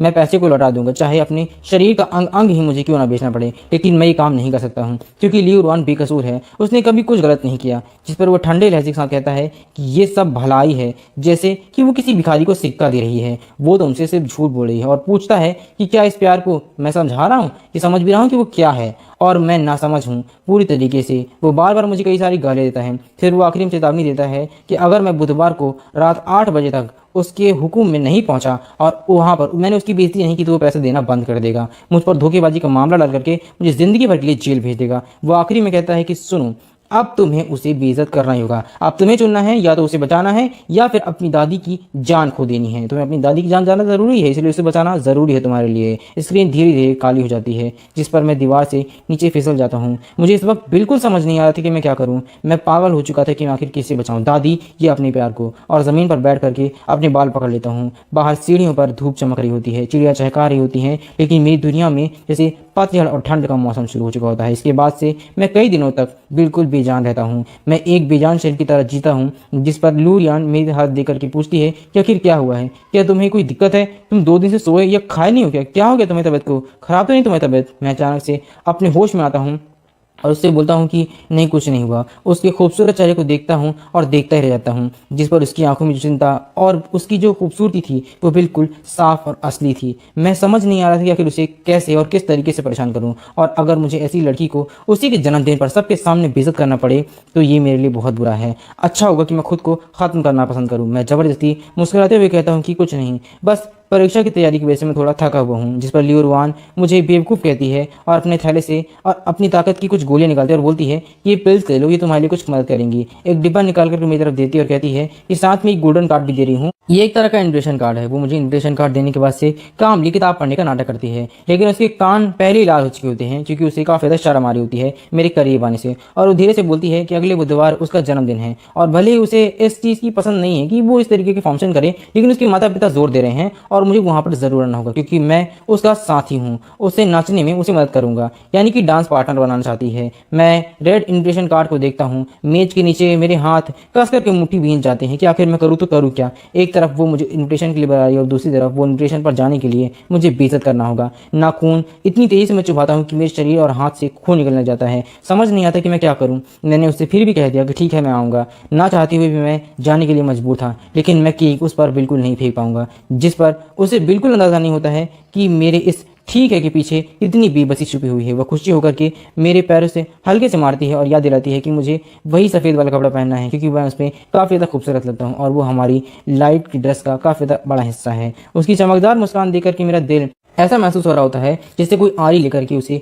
2 हिस्सों में काट रहा हो। उस रात मैं हॉस्पिटल नहीं जाता हूँ, बल्कि पागलों की तरह साइकिल चलाते हुए पूरे जियांग शहर की गलियों में घूमता हूँ। मैं हर बैंक में जाता हूँ, कुछ समय वाले काफ़ी सारे काम और दफ्तर को पूछता हूँ, लेकिन कोई भी मदद करने को तैयार नहीं होता है। हर कोई बस एक ही जवाब मिलता है कि हम किसी भी तरीके से किसी भी बच्चे को पैसा नहीं दे सकते हैं। यहाँ तक कि मैं उन लोगों के पास भी जाता हूँ जो गलत तरीके से कर्ज देने वाले होते हैं, लेकिन हर जगह एक ही जवाब मिलता है कि मेरे पास गिरवी रखने के लिए कुछ नहीं है। ज़्यादा से ज़्यादा वो 15 से 20 लाख रुपए मिल सकते हैं, उससे ज़्यादा कुछ भी नहीं। इस पर असलियत बिल्कुल ठंडी दीवार की तरह मुझ पे टकरा जाती है और मैं चाह करके भी कुछ नहीं कर पा रहा था। या तो मैं उसके पैसे ले लूं और अपनी दादी की जान बचा लूं, या लियो रुआन की इज्जत। मेरा सिर फटने जैसा महसूस होता है, क्योंकि मुझे लाखों की नहीं, पूरे 1 करोड़ की ज़रूरत थी। देर रात मैं नदी के किनारे बेंच पर बैठा हुआ होता हूँ, काले पानी को देखता हूँ और फ़ोन में किमचू को उस तरीके से देखता हूँ जैसे मानो वो मेरे लिए एक आखिरी उम्मीद हो। किमचू का घटता हुआ समय मेरे लिए वो मैसेज और भी मुश्किल बढ़ा रहा था। मैं फ़र्श निकालता हूँ जिसमें दादी की फ़ोटो होती है और उसमें आंख बंद करके लियो रोहन के साथ एक अधूरा पल सामने आ जाता है। मैं आंख बंद करता हूँ तो मुझे बस एक ही बात का महसूस होता है कि काश मेरे पास आज पैसे होते तो ये हालत ना होती। एक तरफ खून का रिश्ते का प्यार और दूसरी तरफ दिल की बेबसी। आखिर मैं करूँ तो करूँ क्या, जिस पर मैं आसमान से टिक करके सोचने लग जाता हूँ कि आखिर मेरे पास पैसे क्यों नहीं हैं, आखिर मेरे साथ ही ऐसा क्यों हो रहा है। तभी अचानक फ़ोन बजता है, हॉस्पिटल का फ़ोन आता है और आवाज़ आती है कि मेरी दादी की तबीयत काफ़ी ज़्यादा ख़राब हो चुकी है, उसका दिल अचानक बैठ गया है, वो तुरंत ऑपरेशन करने की ज़रूरत हो जाएगी वरना देरी हो जाएगी और कहीं उनकी जान बचाना बहुत मुश्किल हो। ये सुनते ही मेरी दुनिया एकदम से टूट जाती है कि जिसके लिए थोड़ा बहुत वक्त चाहिए था अब और भी ज़्यादा मुश्किल हो रहा था, क्योंकि अब वक्त मेरे पास बिल्कुल भी नहीं था। मुझे अगले ही पल हॉस्पिटल के लिए बिल के लिए पैसे की ज़रूरत थी। अब या तो मैं उसकी बात मान जाता और लियोरान की बेइज्जती करता या फिर मैं चुपचाप तमाशा देखता। अस्पताल का गलियारा हमेशा की तरह ठंडा होता है। मैं वहां जाता हूं और वो मुझे और भी ज़्यादा डरावने लग जाता है। इमरजेंसी रूम के बाहर रेड लाइट जल रही होती है। डॉक्टर मुझे नाजुक हालत की रिपोर्ट और पैसे की पर्ची पकड़ाते हुए कहता है कि तुरंत ऑपरेशन करना होगा, 30 लाख अभी जमा कर देना होगा और आगे 20 लाख और लगेंगे। मैं उस बिल को पकड़कर खड़ा रहता हूँ। कुछ कागज होते हैं लेकिन उनका वजन हज़ारों किलो से ऐसा लगता है मुझे। मेरी पीठ पर इतना वजन होता है कि मैं जी चाहता है कि मैं मर जाऊँ, लेकिन दादी को छोड़ करके मैं मर भी नहीं सकता हूँ। लियो रोहन को बचाने की वजह से मेरे दिमाग में पागलपन छा जाता है और मेरे खाते में सिर्फ जब मैं देखता हूँ तो 20 लाख होते हैं, जो मैं चाह करके भी कुछ नहीं कर सकता। इवन इतना पैसा भी नहीं होता कि मैं अभी इस वक्त पे कर सकूँ दादी की जान के लिए, कम से कम ऑपरेशन शुरू हो सके। जो कुछ भी है मेरे पास बस उसकी जमा करने वाली थोड़ी बहुत पैसे हैं। मैं जमा करने वाली खिड़की के सामने खड़ा होता हूँ और रेड लाइट स्क्रीन को देखता हूँ, जहाँ पर उस लाइट में बार बार दिख रहा था कि किस तरीके से लोगों की ज़िंदगियाँ बचाने के लिए इस ऑपरेशन में एक सर्जरी की जाती है और उस सर्जरी से न केवल लोगों की जान बचती है बल्कि कईयों की ज़िंदगियाँ भी उजड़ जाती हैं। कानों की आवाज़ मुझे एक ही बात गूंज रही थी कि मुझे पैसे की ज़रूरत है, लेकिन दुनिया मुझे घूमती हुई नजर आ रही थी। तभी फ़ोन फिर से हिलता है और संदेश आता है कि मेरी दादी को ऑपरेशन रूम ऑपरेशन करने के लिए लेके जाना चाहते हैं। एक तरफ मैं यहाँ पागल हो रहा होता हूँ, वहीं दूसरी तरफ फ़ोन मेरा फिर से बजता है। मैसेज आता है कि मेरी दादी ऑपरेशन रूम में है और ताना मारते हुए मुझसे पूछता है किमचू कि क्या 30 लाख का इंतजाम मैं कर सकता हूँ या फिर वो मेरी बात मान करके मुझे पैसे दे दे। जिस पर मेरी आंखें एकदम लाल हो जाती हैं और मैं तुरंत फ़ोन लगाता हूँ और जानवरों की तरह चिल्लाने लग जाता हूँ कि क्या वो पागल है, मेरी दादी ठीक है, अचानक से ये सब कुछ कैसे हो गया, ये सब कुछ तुम्हारी वजह से हो रहा है। शायद तक कि तुम जानबूझ करके क्या मेरी दादी के साथ कुछ गेम खेल रहे हो। मैं जानता हूँ कि मेरी दादी अब तक ठीक थी, लेकिन अचानक से उसे इतनी बुरी में पहुंच गया हूँ कि अब उसे तुरंत ऑपरेशन करना होगा, मुझे पैसे की जरूरत होगी। क्या तुम मुझसे जानबूझ करके काम कराना चाहते हो? मुझे बार बार उसके ऊपर शक हो रहा होता है, लेकिन दूसरी तरफ से लियोरान हैरान हो जाती है क्योंकि वो सिर्फ सच और जगह का पता लगाना चाहती है कि आखिर हो क्या रहा है। हॉस्पिटल के बारे में मुझे ज़्यादा जानकारी नहीं है, लेकिन यहाँ पर मुझे ऐसा होता है जैसे वो हर वक्त मुझ पर नज़र रखे हुए है और हर वक्त मेरी कमजोरी का फ़ायदा उठा रहे हैं। हॉस्पिटल की जानकारी मिली थी लेकिन उसने कुछ नहीं किया। वह गुस्से में कहता है कि क्या तुम पागल हो चुके हो, और यहाँ पर लियोरान भी कहती है कि गुस्से में तुम पागल हो चुके हो या तुम्हारा दिमाग खराब है। मेरी दादी के मरने का वो एक कॉन्सिडेंस है, भला मैं ऐसा कैसे कर सकती हूँ? मुझे इन सब से कोई भी लेन देन नहीं है। अब मुझे चुनना होगा कि किस्मत या फिर लियोरान की बेइज्जती। वह साफ कह देता है कि पैसे तैयार हैं, बस मुझे बुधवार की रात्रि की पार्टी में उसे बेइज्जत करना होगा। मेरे प्लान के अनुसार उसे बस मानना होगा मेरी बात, और 30 लाख वो तुरंत भेज देगा। जिस पर मैं गुस्से मना कर देता हूँ और कहता हूँ कि मैं खुद पैसे कमाऊंगा, कुछ भी करूंगा, लेकिन ये काम नहीं करूंगा, चाहे कुछ भी करना पड़े, लेकिन किसी भी तरीके से मैं उसे चोट नहीं पहुंचाऊंगा। वो मजाक उड़ाते हुए पूछती है कि पैसे कैसे कमाऊंगा? हाँ, मजदूरी करके, सामान पहुंचा करके, या फिर अपना खून बेच करके। और कहती है कि सिर्फ वही मेरी दादी को बचा सकती है, लेकिन आखिरी बार कहती है कि बस एक बार उसके ऊपर केक फेंकना है और बदले में उसकी दादी का इलाज हो जाएगा, मेरी दादी बच जाएगी। कितना आसान सौदा है, लेकिन मैं जोश चिल्लाता हूँ कि मैं ये काम नहीं करूँगा और फ़ोन काट देता हूँ। इसके बाद मैं हॉस्पिटल से बाहर भागता हूँ और तेज़ बारिश में भीगते हुए खड़ा रहता हूँ। ठंडे पानी के पूरा शरीर मेरा भिगो देता है, मेरा दिमाग बिल्कुल काम नहीं करता और मैं पागल हो चुका होता हूँ। मेरी आखिरी बची हुई उम्मीद भी इस वक्त ख़त्म हो चुकी होती है। समझ में नहीं आ रहा होता है कि अब मैं क्या करूँ, समय खत्म हो रहा होता है। मैं सोचता हूँ कि आखिर किमचू की बात मान करके लियो रोहन की ज़िंदगी बर्बाद करना क्या सही है? मैं उसकी ज़िंदगी बर्बाद नहीं कर सकता, लेकिन अपनी दादी को मरते हुए भी तो नहीं देख सकता। जिस पर मैं तय करता हूँ कि चाहे चोरी करनी पड़े, डाका डालना पड़े या मुझे अपनी जान भी दांव पर लगानी पड़े, मुझे पैसे लाने ही होंगे। मैं बारिश में पागलों की तरह दौड़ता हूँ, दिमाग में हर मुमकिन रास्ता और हर मुश्किल रास्ता खोजता हूँ। अचानक मुझे एक आदमी आ जाता है, मकान बनाने वाला, वो लॉन्ग। मैं कांपते हाथों उसका नंबर लगाता हूँ और फ़ोन जोड़ते ही मैं कहता हूँ कि मुझे आज रात 1 करोड़ 5 लाख की ज़रूरत है। दूसरी तरफ से फ़ोन कुछ देर में खामोश रहता है और फिर हंसते हुए कहता है कि क्या कहा तुमने? इतनी बड़ी रकम? तुम्हें पता भी कोई छोटी रकम नहीं है, और वो भी एक स्टूडेंट के लिए।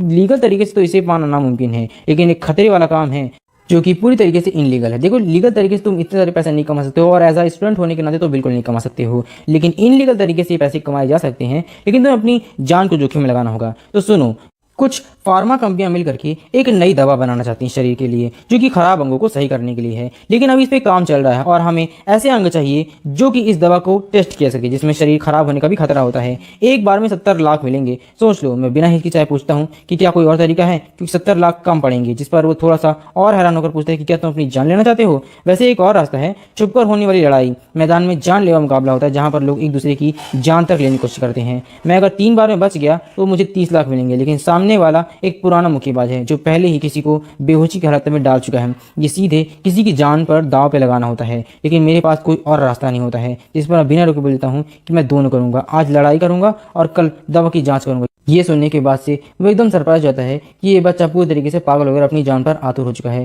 लेकिन उसे नहीं पता कि इस वक्त मेरी जिंदगी में कितनी बड़ी मुसीबत चल रही है।